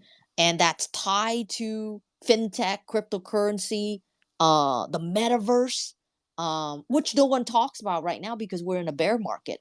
So, but those who are building quietly, which I am one of them, you will see their successes, and these projects will come to life once when the bear is out of the way and the bulls are about to come back. And then you're going to see these projects appear, and then people going to sit back and say, wait a minute, wow, I didn't know they were building that. It's because usually the innovators are the ones who are building nonstop, regardless of bull bear markets.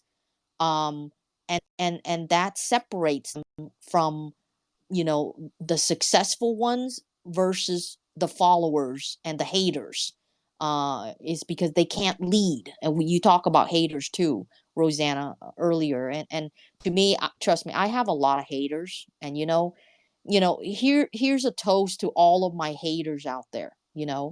Good luck to you. That you're a hater because you just cannot be the person that you hate upon.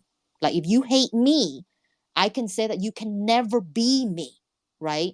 I'm the biggest fans of Selena Gomez. Those who know me, I love Selena Gomez. I love her music. She inspires me. Whenever I'm down, I would listen to her music. I pick myself right back up. I get energized again. And Selena Gomez has a lot of haters. I mean, I even hate her haters because she has that many haters. And she recently said, and she actually, she did a TikTok that on the background, she was playing one of Miley Cyrus's song. Like, I think it's You Can Never Be Me. And she's right, right? Haters hate because they can never be a Rosanna. They can never be a Jenny Ta. They can never be a Selena Gomez. Okay. And that's why they're haters, you know. And I'll leave that there. Hopefully I answer your Web3 NFTs, but it's just only getting started, Rosanna. If you haven't, if you're getting into NFTs, you want to learn about it, you're not too late. It's just getting started. Now, if I were to answer why I don't believe it's too late, it's also going to tie to my secret project. So maybe I might come back in a few months, Rosanna, and we can take part 2, and I can share with you what that secret project is. But yes, I'm fascinated about Web3. NFTs are just getting started, and it's like Bob Iger say it. It's not art. They're things, and they're things. And if you're smart enough to read between the lines of what those things are, then that's what Web3 and NFTs are going to be. I love it, love it, love it, and love it to the 10th degree or more. I agree with you completely. And I work on intuition. I think most of us, serial entrepreneurs or successful, I don't know, success is a subjective word. It's intangible. And I think it's intuition and it feels right. What you're saying is 100% right on. And it's exactly, you more than answered my question, and it's exactly where I wanted to go. I feel that to be correct. And I think this is really, it's the bear market now. No one's looking, and then all of a sudden they're going to say, where'd that come from? And they missed it. Like, how did I miss that? Because they're all worried. They're all caught up with this whole bear market instead of just being a creator and just creating and just keep working and don't get fazed by everything that's going on, all this bombardment of information. We have bandwidth constraints. And so our minds can only handle so much at once, and then we just shut down. So we need to block out that noise and focus on the process. And I'm right with you on the haters. It's actually other women. I have other women who hate on me more than anyone else. You would think, I'm usually the only woman in my field. Most of them are men in my businesses, in my organizations. And they're very respectful. It's been great. And it's the women that I have the hate from. And it's like you said, they can't be us. And, I just love people. Much love to you, Jenny. And I don't get it, but it's, they instead of working on themselves and improving themselves, they just hate on others. And I get called a fake. They said I have fake businesses. I have fake degrees now. That's a new thing. Fake name. I'm not even a woman. I'm posting pictures of a female. It's like, it just never ends. It's ridiculous. It's projection. I actually had a cyberbullying space with a dear friend, psychiatrist, my husband's best friend from like 40 years. And we talked on here, and we do this space because it's more interactive. and just like we did today. And, he says that they project and they're unhappy with their lives. So, and they see you're happy, you're creating, you're doing good, and they want to just take that good away. And then they go and they call you all these different names, and it's unfortunate, and I wish them well. And, that's just how it is. But we can't let that affect us from where we need to go.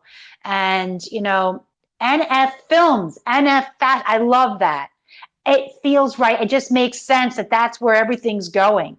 Now, I totally respect you in every way. Don't want you to reveal anything. I don't want you to slip in any way.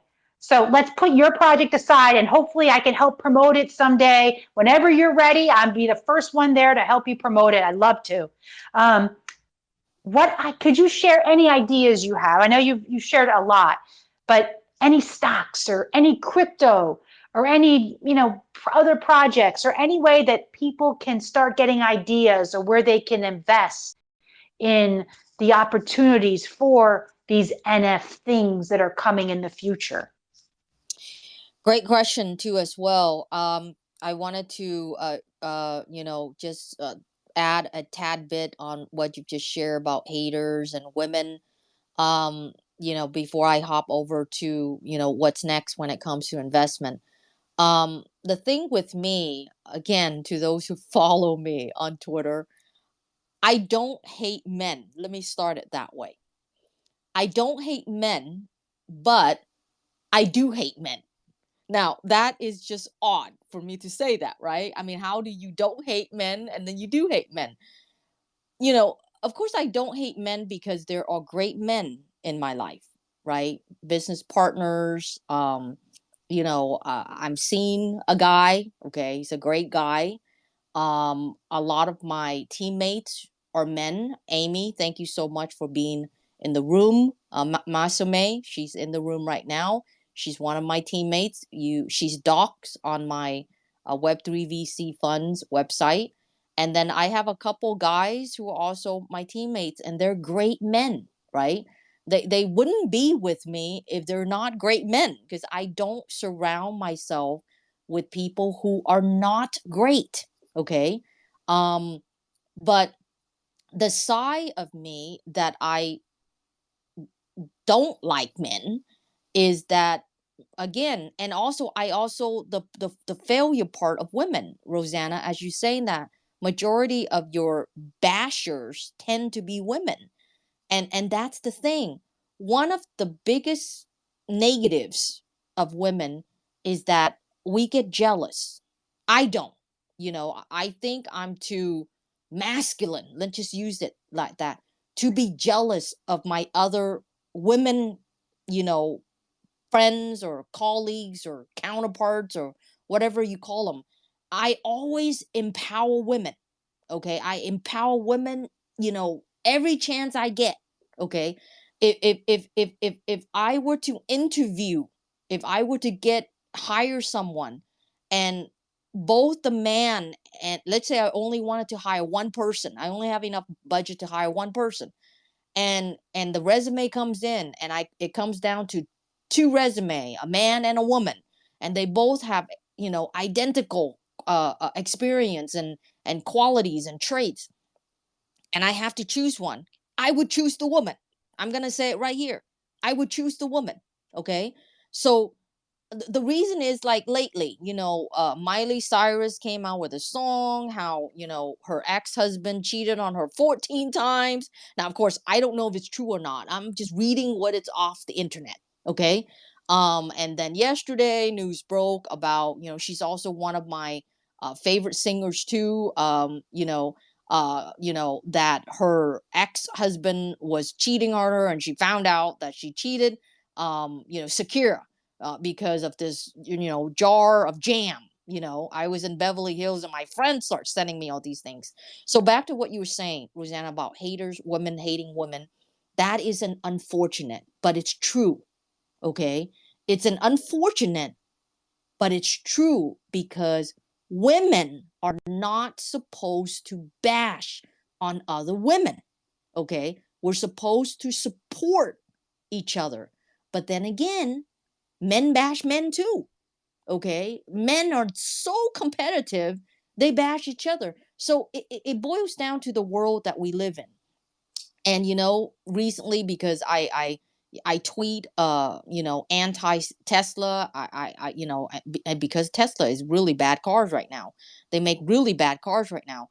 And I'm just so straight out there, and so I get a lot more haters from the Tesla fanboys. And then sometimes I would tweet about a political comment, and then about China and Taiwan. I didn't know that blew up, and I got so much hater there. So on Twitter, I just use the block feature. But when it comes to haters, people, I hope there's less hate out there in the world, but we cannot stop it. I hope more women support other women, than than bash them. You know, um, so Rosanna, I support you any way that I can. Obviously, let me know. But circling back to your question about investment, stocks and cryptocurrency, here's my take. Right, if we look at Wall Street, the financial market, Dow Jones, Nasdaq, S&P, they really did not drop much. Dow Jones is still 33,000. Nasdaq is near 11,000. S&P is near 4,000. You think, because most of us have lost money, I included, but I don't sell. So therefore, in when we invest, when we sell, that's when we actually realize the loss. But if you bought good stuff, and you hold on to it, it's gonna come back, and then your paper losses will turn out to be a profit, right? There was one time I held on to a stock. Actually, it was AMD, Advanced Micro Device, for over 3 years. Okay, over 3 years. I bought $1 million worth of that stock. I was much younger then. And yes, I bought $1 million worth of that stock. How do you prove it? Let's just say if you dig deep enough, you'll find it. Okay, some people knew about that story. um you know and and that stock went, like, I think I bought $1 million of it at when it was $11 or something, and it went down to just 10 cents. Go back in the history of AMD. That's the stock, Advanced Micro Device. I never sold. I saw my entire $1 million went down, down, down, down, down until it was like literally pennies. And I stopped looking at the statement. I stopped looking at the statements that was coming in the mail. And lo and behold, 3 years later, I was watching CNBC, and that little 10 cents baby of mine that I kept for over 3 years, it was at $3 or $4 again. So then my pennies, you know, it now became a six-figure account again, right? And then to make the whole story short, I ended up selling that $1 million trade almost 3.5 years later for a profit of $250,000 because I sold it around 1.3 something $1 million. Okay. So, as I was saying, I did load up quite a bit in May of last year. Okay. I bought some more the second round, the third round. I even bought the fourth round, the fifth round. Okay. Then I ran out of money. Okay. But since I sold the fifth round, the fourth round, the third round, I sold some. I left the first and the second round because if I sell it, I would lose money. But I've been making money on the fifth, the fourth, the third round. That's how you do it, right? Um, so back to the market. I do believe the Dow Jones, Nasdaq, and the S&P will tank. It's gonna come down, okay? Because we're still in a very high inflation. Interest rate is not gonna be over. Now, those who are saying that Bitcoin is a hedge of Wall Street, it has been proven inaccurate. because it isn't a hedge of Wall Street at all. If Bitcoin is anything, it's exactly like Wall Street. If Wall Street goes down, it goes down. If Wall Street goes up, it goes up. Why? Is because that's the liquidity. That's the mentality of people. When people buy Wall Street stocks, they also have money to buy Bitcoin. But then when they sell Wall Street stock because maybe of a margin call or whatever, they also have to sell cryptocurrency to move their money around. And that's why those two follows in tandem. It's called in tandem of each other. Okay. So if I believe that Wall Street it's going to come down, then that means I believe Bitcoin and Ethereum are going to come down. This year, it will. Now, I had an article out there. You can find it on my Medium page. It was actually published on the Stock Dork. Okay, the Stock Dork. But I put a copy of it on my Medium page. I predicted early last year, March or April, somewhere around there, that that the market was going to come down. That I believe Bitcoin probably could touch 10,000. Okay. And I don't think it's going to come up until at least 2025, not 2024, but 2025 is when we may see everything, Bitcoin and stuff, could possibly break a new high. Okay. Because 2024, which is next year, it's called Bitcoin halving. HALVING. Okay. So we're not going to go anywhere before the halving. Okay. If you believe so, then you're fooling yourself because data will always going to be accurate. Okay. You're investing with your mind you're investing with your emotion and not with your mind. When it comes to investing, I always invest with my mind and never my emotion. Okay. So keep your emotion to, dating someone, falling in love. That's where your emotion should be. Okay. So when it comes to specific stocks, Rosanna, or crypto, I believe to stick with, the known ones. I believe Tesla will drop below 100. Okay. Maybe 50, $60 around there. Now, if you see Tesla around that, God damn it, if you have money left, go buy it. Okay. Yes, this is not investment advice, but we're just talking here. But, even though I hate Tesla right now, I think the quality of Tesla is horrible. Elon doesn't care about it anymore. Elon right now, he's playing around with Twitter and, he's concentrating to take SpaceX to public. And that's where he's going to make his billions back, not through Tesla. Trust me. Elon doesn't care about Tesla anymore. Okay. Elon is 50 years old. Okay. It's not that old, but he's not young either. So for him, he's very ambitious. And if he wants to get all his $1 billion back, he's aiming at SpaceX IPO right now, not Tesla. He probably doesn't give a damn about Tesla, to be honest with you. So Tesla's gonna fall. Okay. Inventory's gonna rise. The cars, it's being bashed. I mean, if you follow me, I retweet about Tesla almost every day. Okay. So Tesla it's still a stock to watch, but not at this level. Okay. Other stocks to watch, basically just go after the stocks that had already dropped, 70, 80, 90%.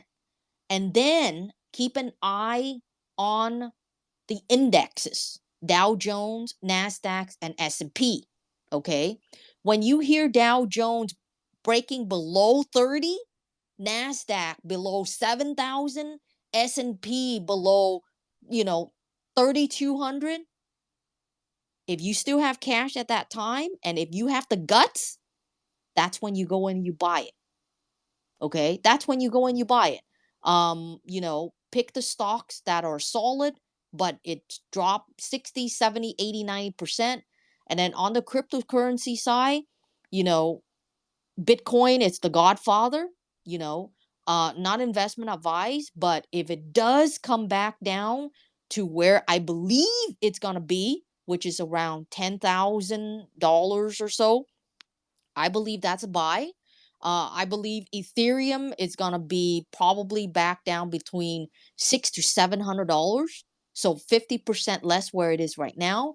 That's probably a buy, because this next bull run, which is 2025, okay, not 2024, okay, because 2024 is Bitcoin halving, okay. You don't expect much with Bitcoin halving.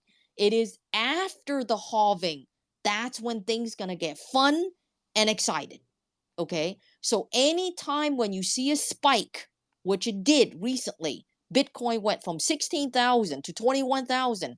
I got out with my fifth and my fourth batch because it's called a bear trap. So in a bear market, there are spikes going upward, okay? And if you're smart, okay, you utilize those opportunities of spikes to get the ones that are broken even, or you make a little bit money, you get out, so you're back sitting on cash.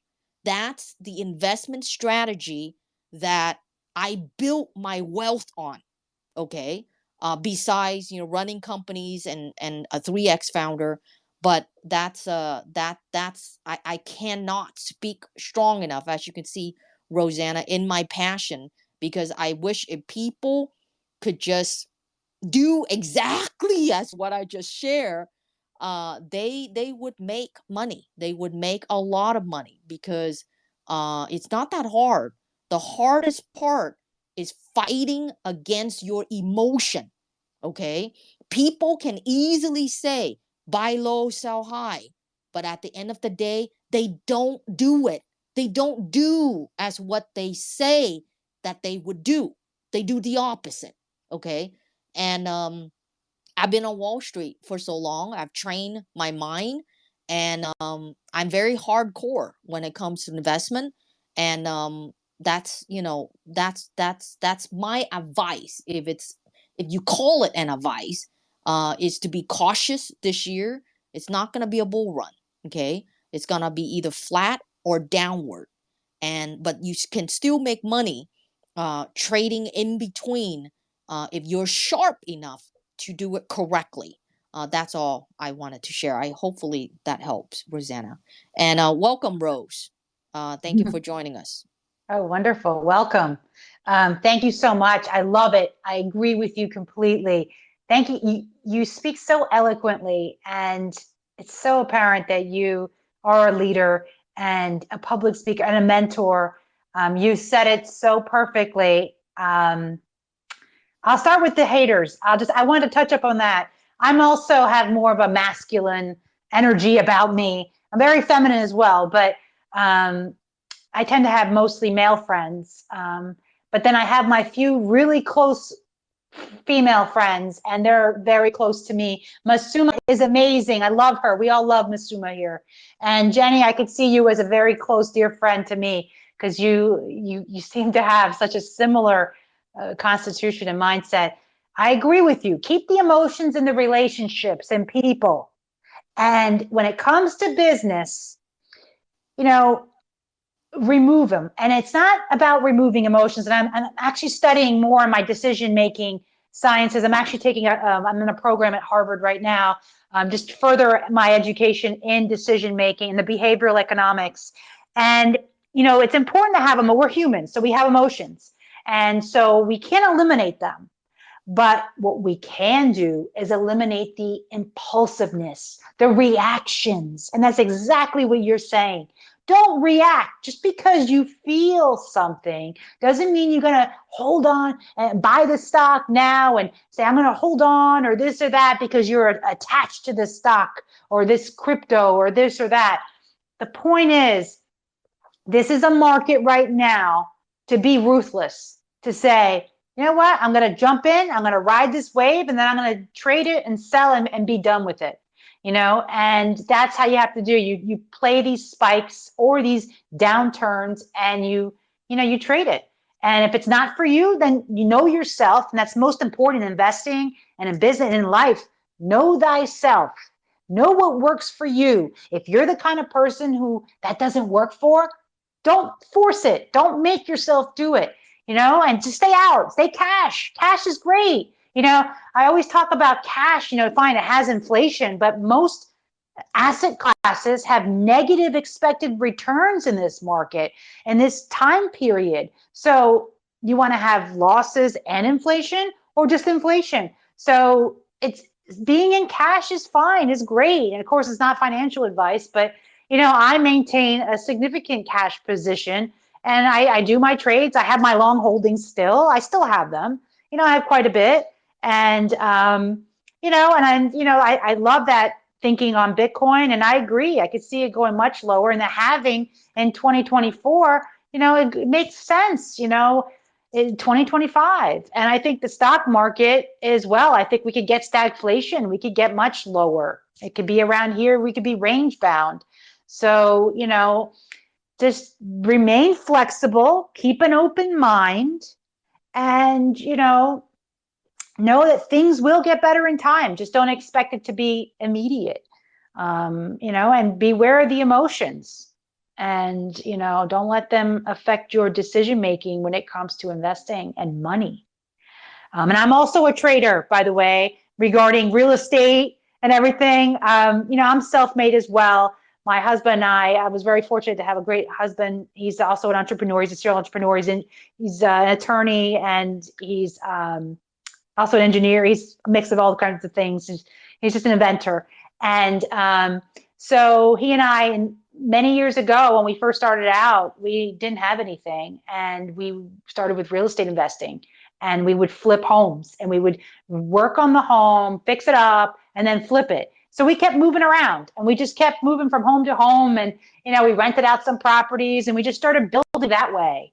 But I think it's very prudent and smart to sell on the high, real estate as well, especially real estate.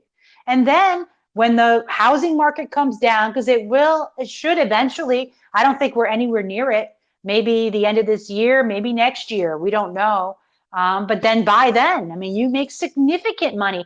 And I always tell people that, in real estate, the motto is you make money when you buy. And that's with, I think, most assets. I always say most. I never speak in absolutes. I always speak in almost, always. I don't use always. I say almost, or because the world is in black and white. Everything, we're in gray. So you make money when you buy. Same thing with stocks, real estate. So I think it's super smart of you what you're doing, waiting to purchase again. And I love the word crash. I haven't heard that in a while. I used to use that word all the time. Crashing in your mom's place. I love it. That's awesome. I want to go to venture capital because that's your thing. I think people, we always talk about stocks and crypto, but there's private credit out there, and that's a different, I think that 2023, 24, and these next few years could really be an alternative asset class years. And, true diversification doesn't mean you're buying a tech company and a utility company. It's diversifying your whole portfolio. And that means, real estate, a little bit of crypto, some equities, and maybe, private credit, commodities, and so forth. So could you please tell us about venture capital, what you're seeing in the private credit markets right now with a tightening liquidity and the restructuring I'm sure that's going on, and what type of opportunities you see for private credit in the next couple years and what's going on in that area? Please. Thank you. Well, great question. The world of private equity and venture capital, again, that's a fascinating world in itself. Although I couldn't credit much to benefit female founders. That's one aspect of the world of private equity and venture capital that I hate, and the word is hate, is because it's predominantly controlled by the men, and their, their boys club. If I'm not mistaken, it's been the last 6 or 7 years that female founders are stuck at the 2% of the pie when it comes to the global venture capital investment for startup founders. Just a stinky 2%. And every time when I talk about it, I get pissed off. But there isn't much that I can do. I've been interviewed on many podcasts, media asked me about it. How can we change it? How do we shift it?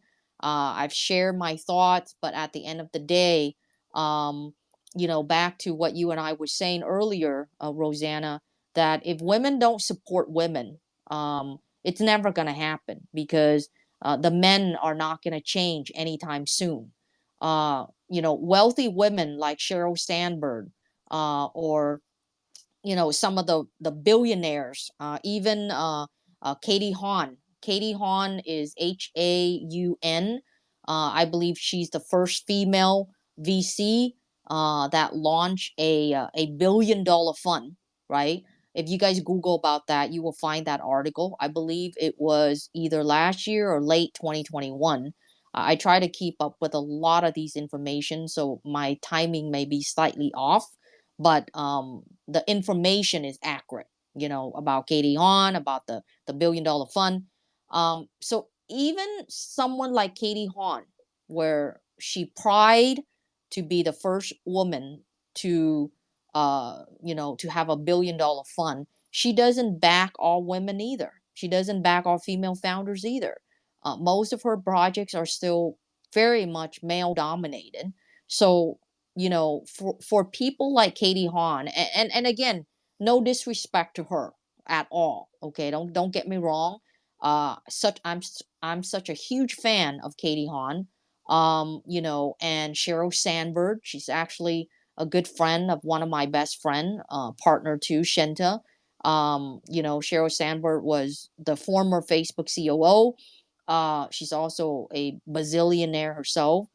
They don't invest in women. Now, if God ever placed me in that position, I would invest nothing but women. I don't care if the project's gonna fail, it's gonna suck, it's gonna, yes, my ROI is gonna suck, because, maybe a lot of the projects that I invest in, it might die, but that's how we change the game to help women. But you know God has blessed me a lot, but I'm not a billionaire. I do, I want to be a billionaire? Yeah, I just, of course I want to be a billionaire, not because of the money, is because I have everything I've ever wanted, like the house, the cars, I mean, my life. I could buy anything I want. It's the life that I've ever wanted, right? But it's the money that I wanted to help. I wanted to help before I die. Let's just say it that way. Okay. And one of the things that I wanted to help to make a difference is I wanted to see that 2% funding to at least, my Lord, go up to at least like double digits or something, like 10% or something. I've been waiting for that for like the last 6 or 7 years. And it's like, it's getting draining to keep saying 2% every single year. So back to venture capital, liquidity, and private equity on the norms, which is the male dominated industry. Um, it's probably going to be low, and in the crypto space, after the Sam Bankman-Fried blown up and the FTX got blown up, um and then of course Mr. Wonderful probably lost a lot of money. That's Kevin O'Leary. They're going to take a step back, with a lot of funding projects. But I've been out there since the first of the year. Again, I don't stop, not just for my own project, but just to see how things are out there. one of the things that I've learned when I was on Wall Street back in the old days, if any of you here ever had the lucky chance to sit down with the minds like Warren Buffett, okay, you will know and understand that he only makes an investment when he physically go to the company, shake the hand of the CEO, check out their facility. Back in the olden days, this is probably before you and I were born or when we were little kids, Rosanna, is, the days when people sell insurance door to door, right? They sell milk door to door. That's probably before I was born. you know it's those type. So when I go out, that's my point. I've been out a lot. The reason why I am out a lot in the LA, Beverly Hills, Santa Monica area. I hop hotels. I hop into different hotels because most of the meetings are in the hotels. I get invited to private homes a lot, but I decline, unless there's a party there where there's 20, 30 different people. But I get invited a lot to very wealthy people's home, like mansions, right? And if I know it's just only me, I said, sorry, I don't go. Okay. So I would say, can we meet at the Beverly Hills, Hiltons or, around the area? And they have to accommodate me. And so they say, okay, Jenny, I'll swing out there and meet you. And so I would hang around all of these beautiful hotels in Beverly Hills for different meetings. So that's how I see the world of venture capital, private equity, what's going on, what's happening, live. Okay. You can't read them, but so this year, I believe it's more specific technology. Okay. Fintech is still one of the top investment that people are looking at. The VCs, the private equity, though the FTX blown up did not help at all, because we still don't have a conclusion of what's going to happen to Sam Bankman-Fried. Okay, is he going to be in prison? How many years? And then until that is behind us, will the big bucks going to come back out and support large deals? Like before the Sam Bankman-Fried, oh my God, I would wake up every single day and see in the news, TechCrunch or whatever, oh, this project, that project, and majority there were crypto, raised 100 million, 100 million, 200 million, on this or that $1 billion valuation. And I say, oh my God, we don't see that anymore. Okay. So right now in the venture capital and the private equity space, what people are waiting for is the SBF, FTX situation. Once when that is out of the way, they wanted to see if anything else is gonna be affected. Okay, because FTX was like a spider web of problems, and so they wanted to know who else is connected to that spider web. And if they're connected to that spider web, well, it's going to go down with it, or it's savageable. Okay, so until that is clear, people gonna stay on the sideline when it comes to large projects. Okay, and then there are startup world. Okay, uh, such as myself. Okay, working on a project.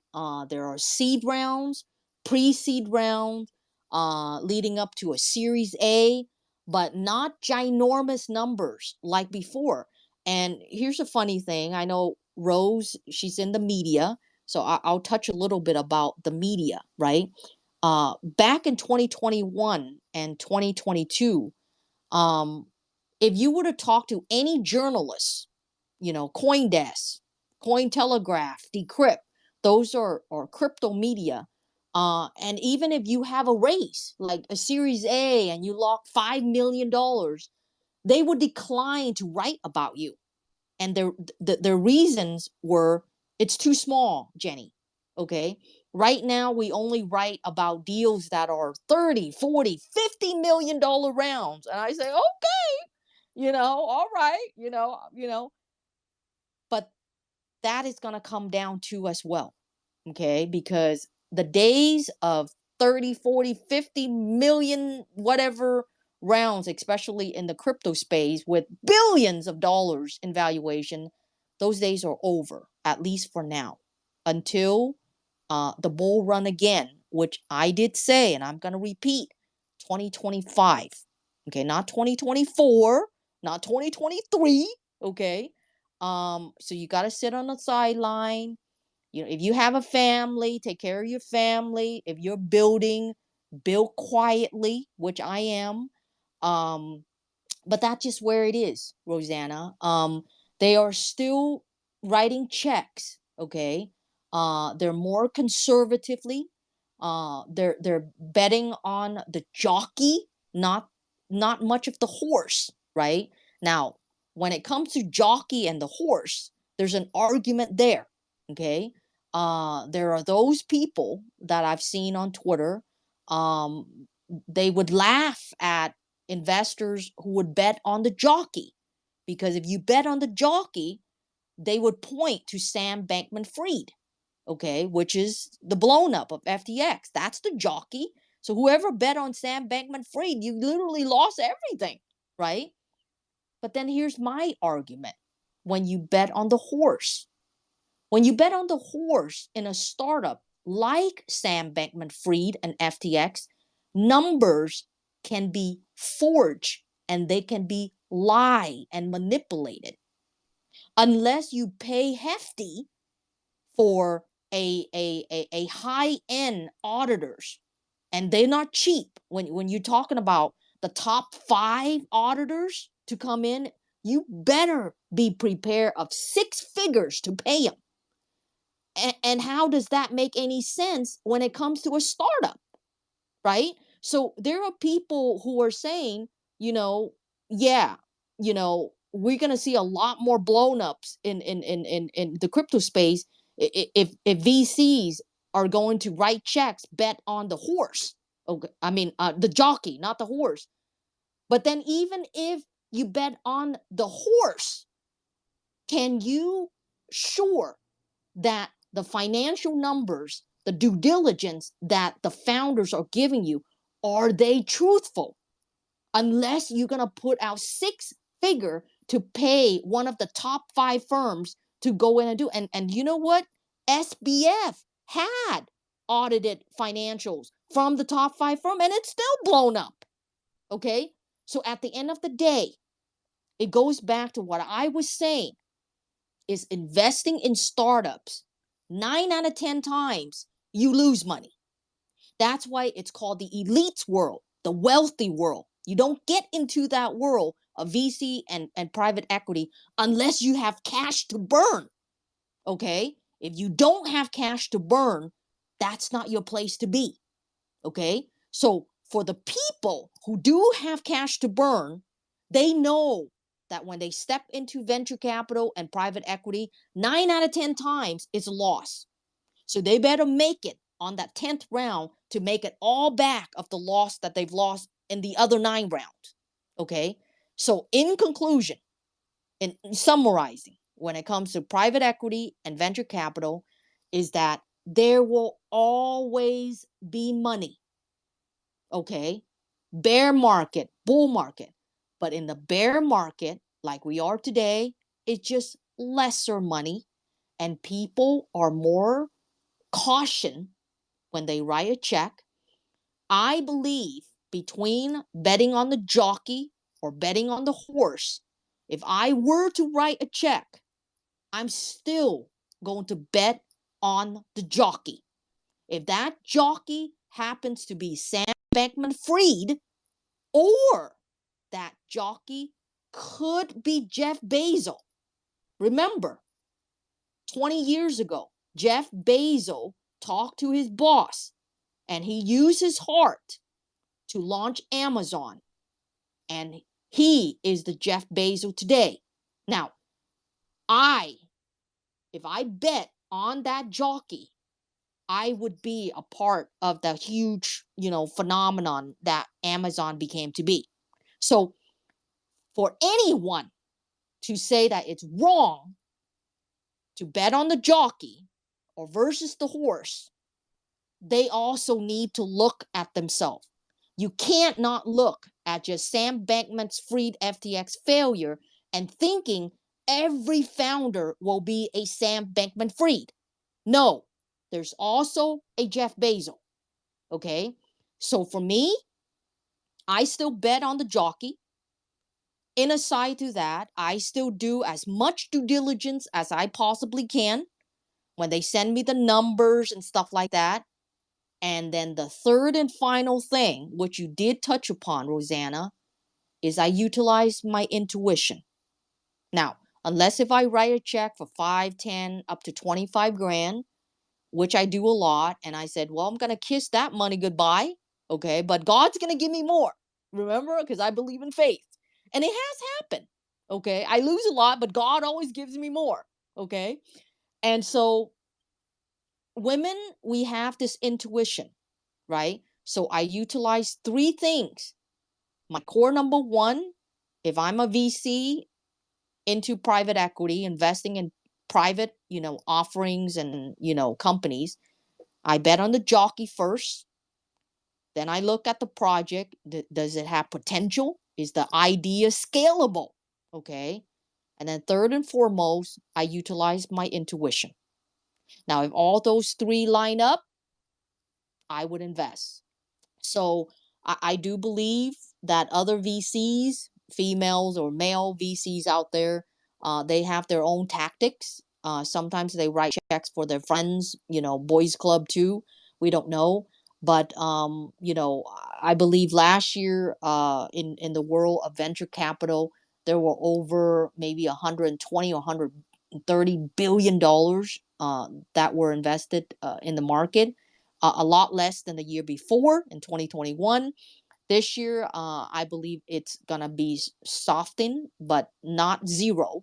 It's probably, less than last year.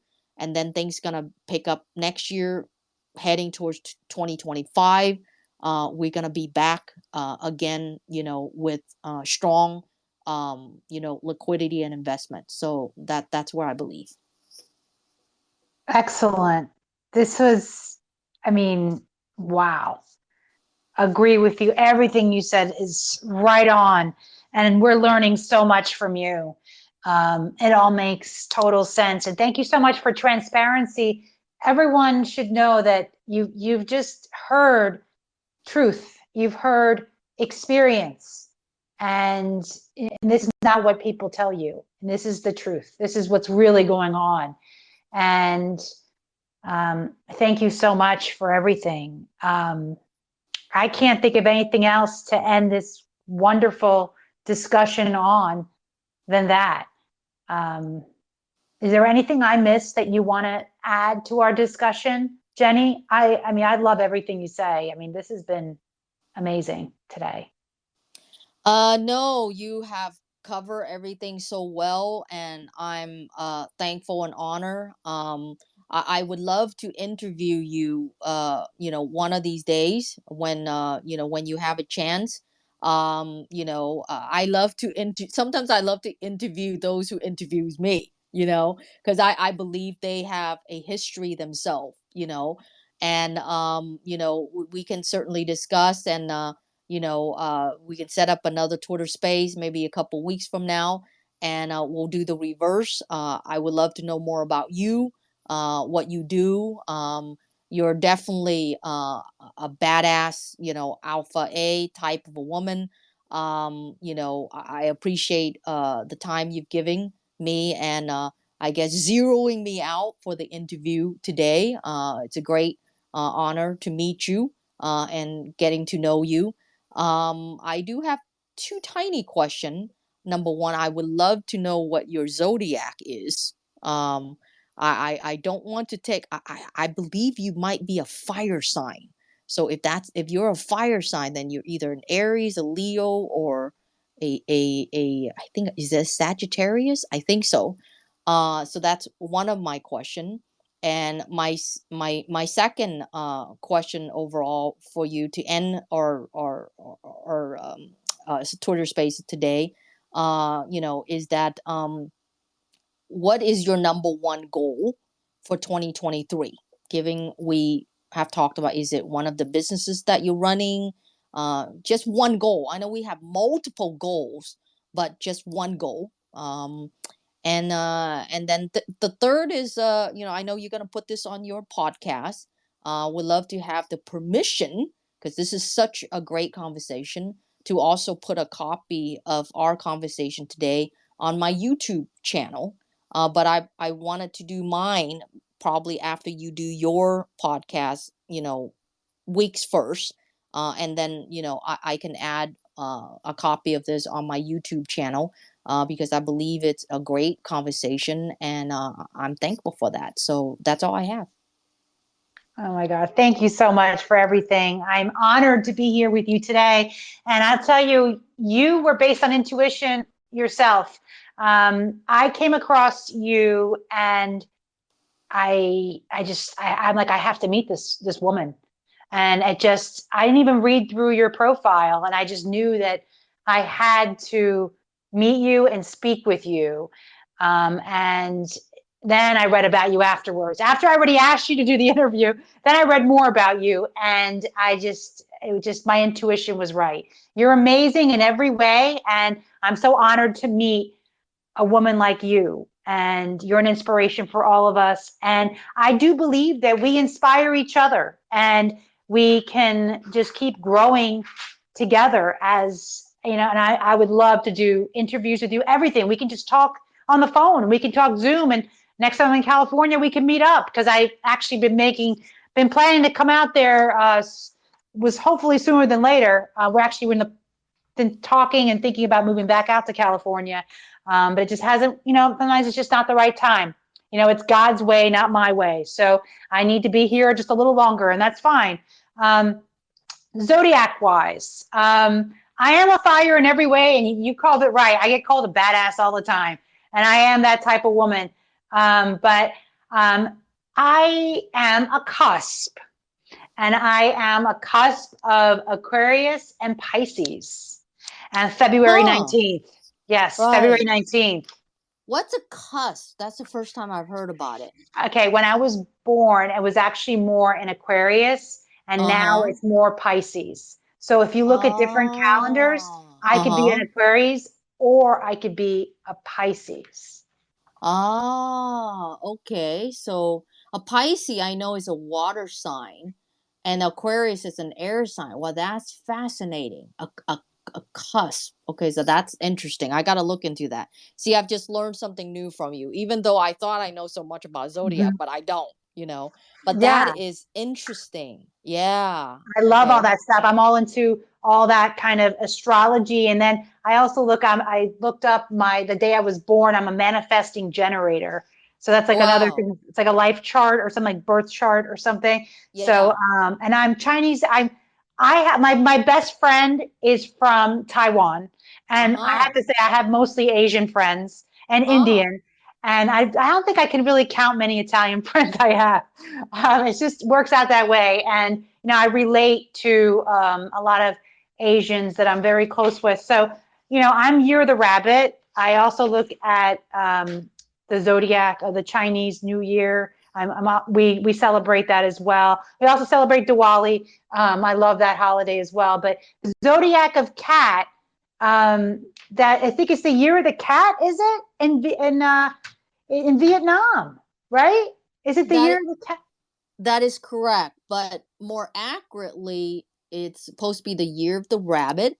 Because that's why it's called the Chinese Zodiac and not the Vietnamese Zodiac.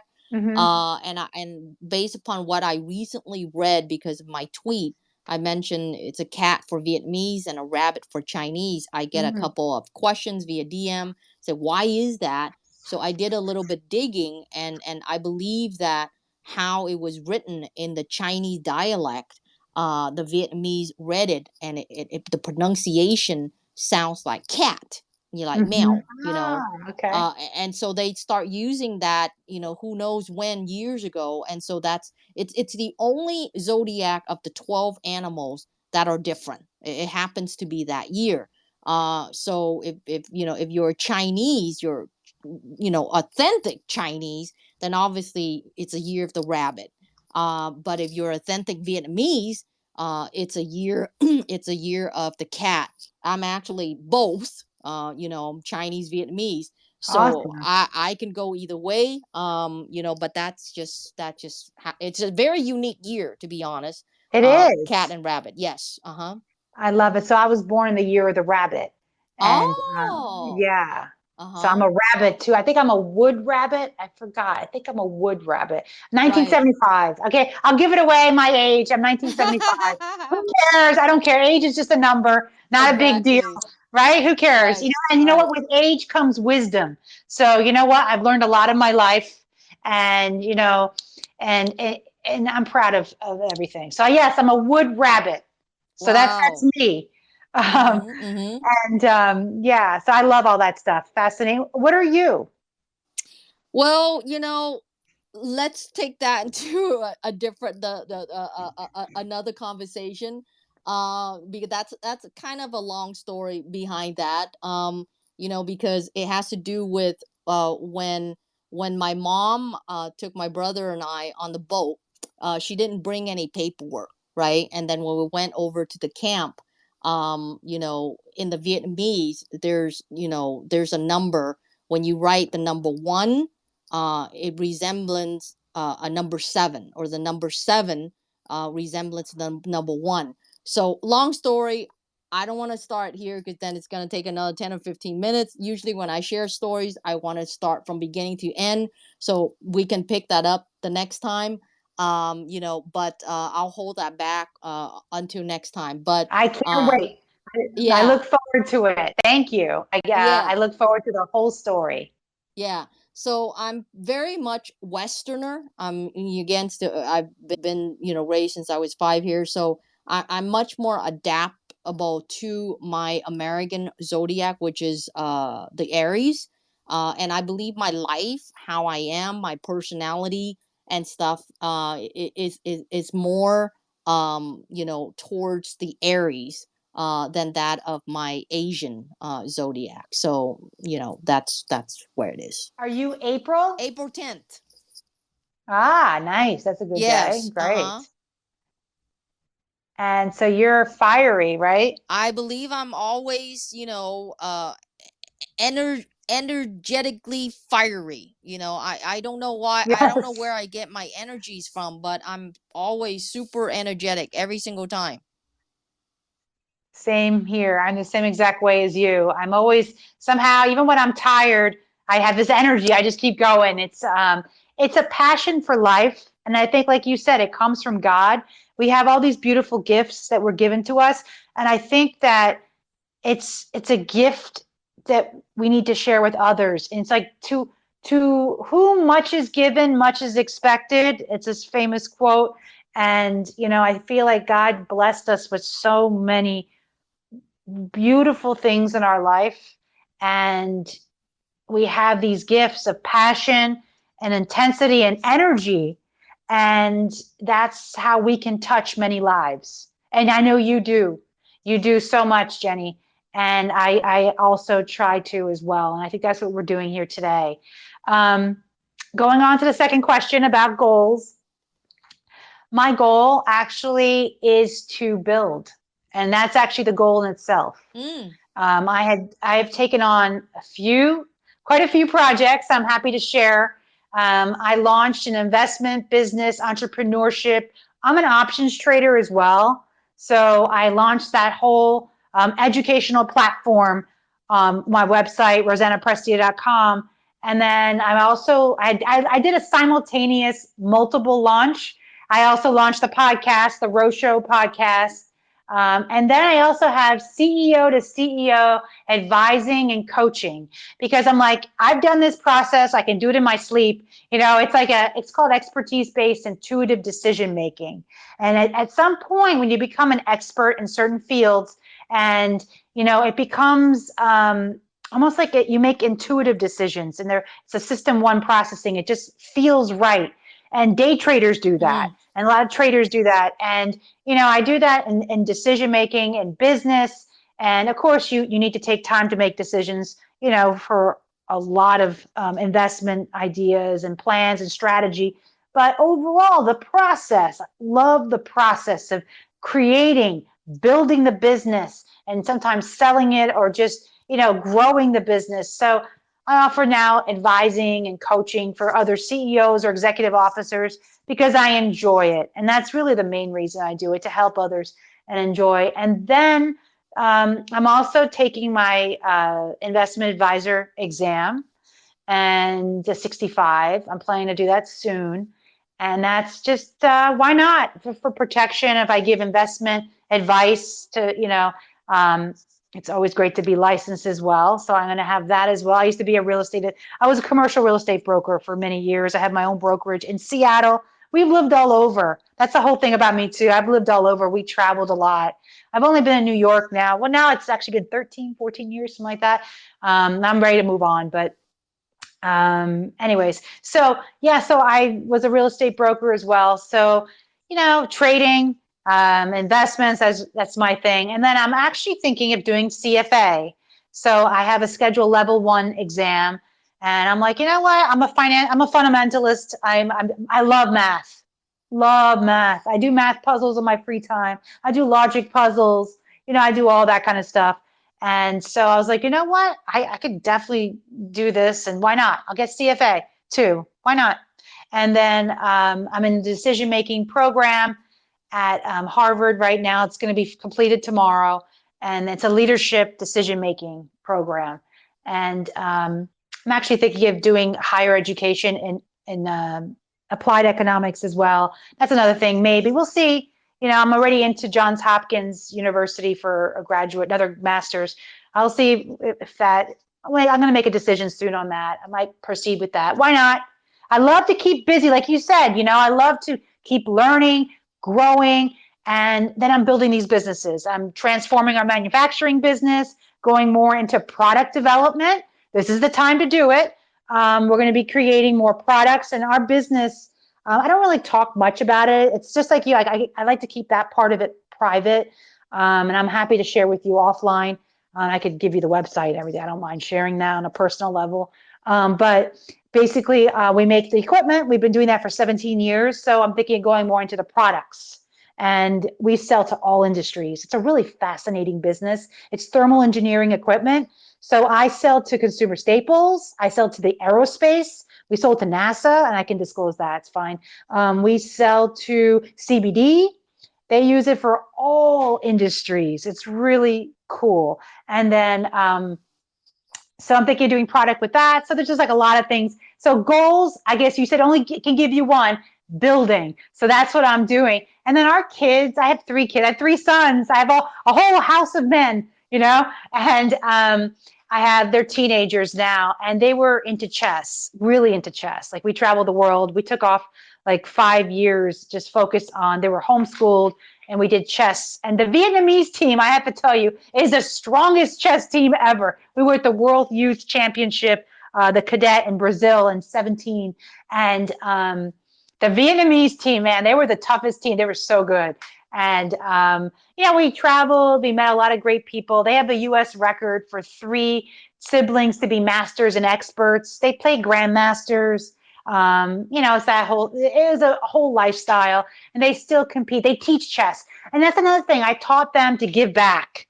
And so they have a global chess program they launch now virtually. And they were teaching chess to kids in schools here. And, so I'm helping them. So I'm a mom, so I'm helping them. And they opened a chess center now locally. Maybe that's the reason why we need to stay in New York, is to launch this. So we did now. And just, bringing chess to people. And working, building, all that kind of stuff. I hope that answered your question. Oh, more than enough. More than enough. It's funny you talk about the Series 65 and the CFA. You know, there's also the CFP too. So Yes. my old Wall Street world. I had a bunch of them to own a broker dealer. I had a Series 6, Series 7, Series 24 for the principal, Series 4 for option principal, Series 7. I mean 27 for the FinOp. Also had the 65. Yeah, those who are not familiar, the CFA, the Series 65 and the CFP are similar, but they are all different. You require the Series 65 to take the CFP, but not necessarily what you're getting, which is the CFA. So, when you mentioned that, I say, wow, home turf for me there. Interesting. But yeah, it seems like you have such a pack plan for this year yourself. So, you're still, a go-getter, and it's also inspiring to as well. That you're not letting the bear market slow you down at all. We find ways to, to launch projects, keep it going, so that when the Mm-hmm. bull market comes around, we're already set, instead of just starting out when the bull begins. So Yes. yeah, so it's all good. Exactly. Hmm. The bear is when you build, and we did this in 2000, we did it in 2008, and it's like we learn through experience, and this is the time to build and grow. And if it were a bull market right now, would I be taking on all these endeavors? Probably not. I would be too busy with other stuff, but this is good. It's good. We embrace these times, and I'm actually very excited for building this year. And then my husband actually is working with that doctor that I did the cyberbullying space with. They're looking at launching an NFT kind of thing and a coin, and they're in talks for that. So been looking to get more into the NF stuff as well, and the whole Web3 metaverse. I know that's the future. And so I want to get more into that as well. So I'm ready to take on more projects. And so I'm looking at investing and developing something in that space as well. So always open to more opportunities. And that's just how it is. That's how we are. You're always open-minded, ready to seize opportunities if they're presented your way. And so definitely. And then YouTube. Okay. I'm actually going to be putting this on YouTube when I get my act together. I've been a little busy, so I haven't done the procedural stuff, and that means putting these on the YouTube. And what I do with this is I'm going to put a GIF, like a graphic, like the image of you and me, and then we'll have our voice. So it'll be a whole YouTube as well as the podcast. It's going to be video and audio, but it won't have our video. So when I do that, of course, put it on your YouTube. Do whatever you want with it. It's yours. It's a shared. It's both of ours. So I'm happy to do all that. Absolutely. And then eventually, I'm going to be doing more Zoom instead of Spaces, and then that will be a video. So next time we meet, we could do a Zoom, and then we could have YouTube video and audio right there. Yeah, that would be awesome. I oftentimes do, a Zoom or a Twitch with some of my teammates too as well. And as for YouTube, I will just follow your lead. I'll wait until you drop yours, and then I'll give it, a week to respect, your content and your channel, and then I'll add it over to mine. So that works, perfectly well. And I do believe we are the creators economies. I've gotten to know recently quite a number of a food influencer. I mean, like, they go around the world eating food. I wish that I could do that. But I know whenever I eat that much, I would gain so much pounds and then I'll get all depressed. Same here. I know. Yeah. So I don't know Yeah. how these people are doing it, but they get invited to fine dining to test out their menu, Wagyu steak. I mean, they literally eat every day.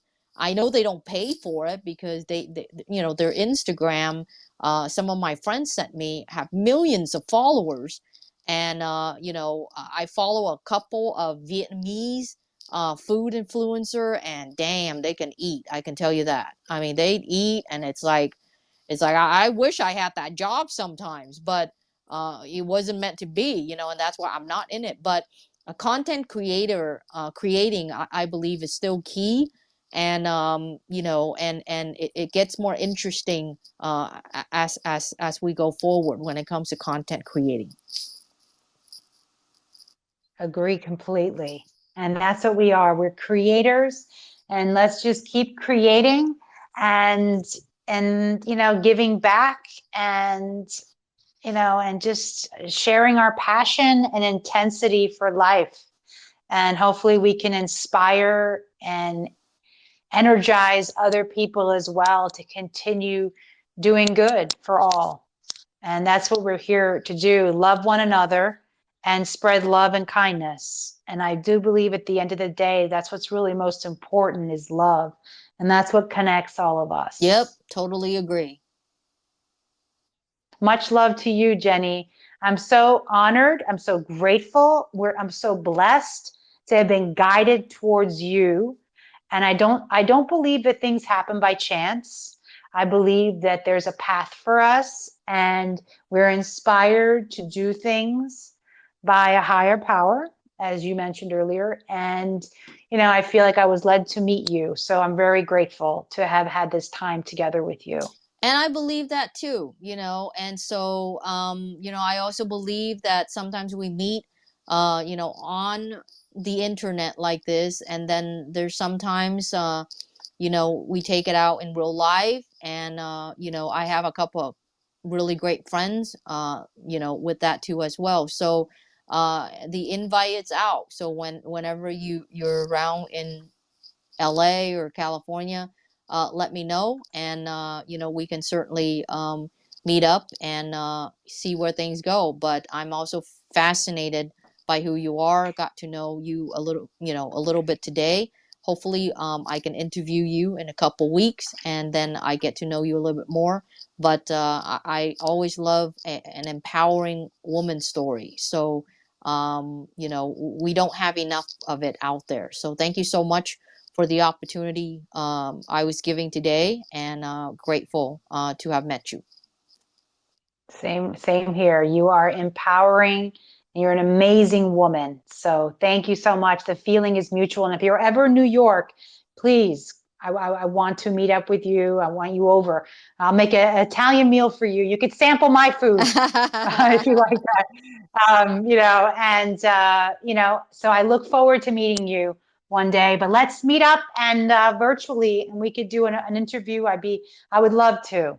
And let's just stay in touch. And thank you to all the listeners who have listened to us. We appreciate all of you.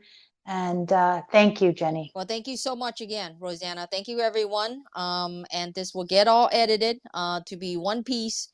And Yes. It was a great interview. Thank you so much again. And until we meet again. Thank you. All right. Take care, everyone. Take care. Much love to all. Bye. Bye. Thank you for listening to the Rose Show podcast. Please visit rosannaprestia.com for more episodes. See you soon.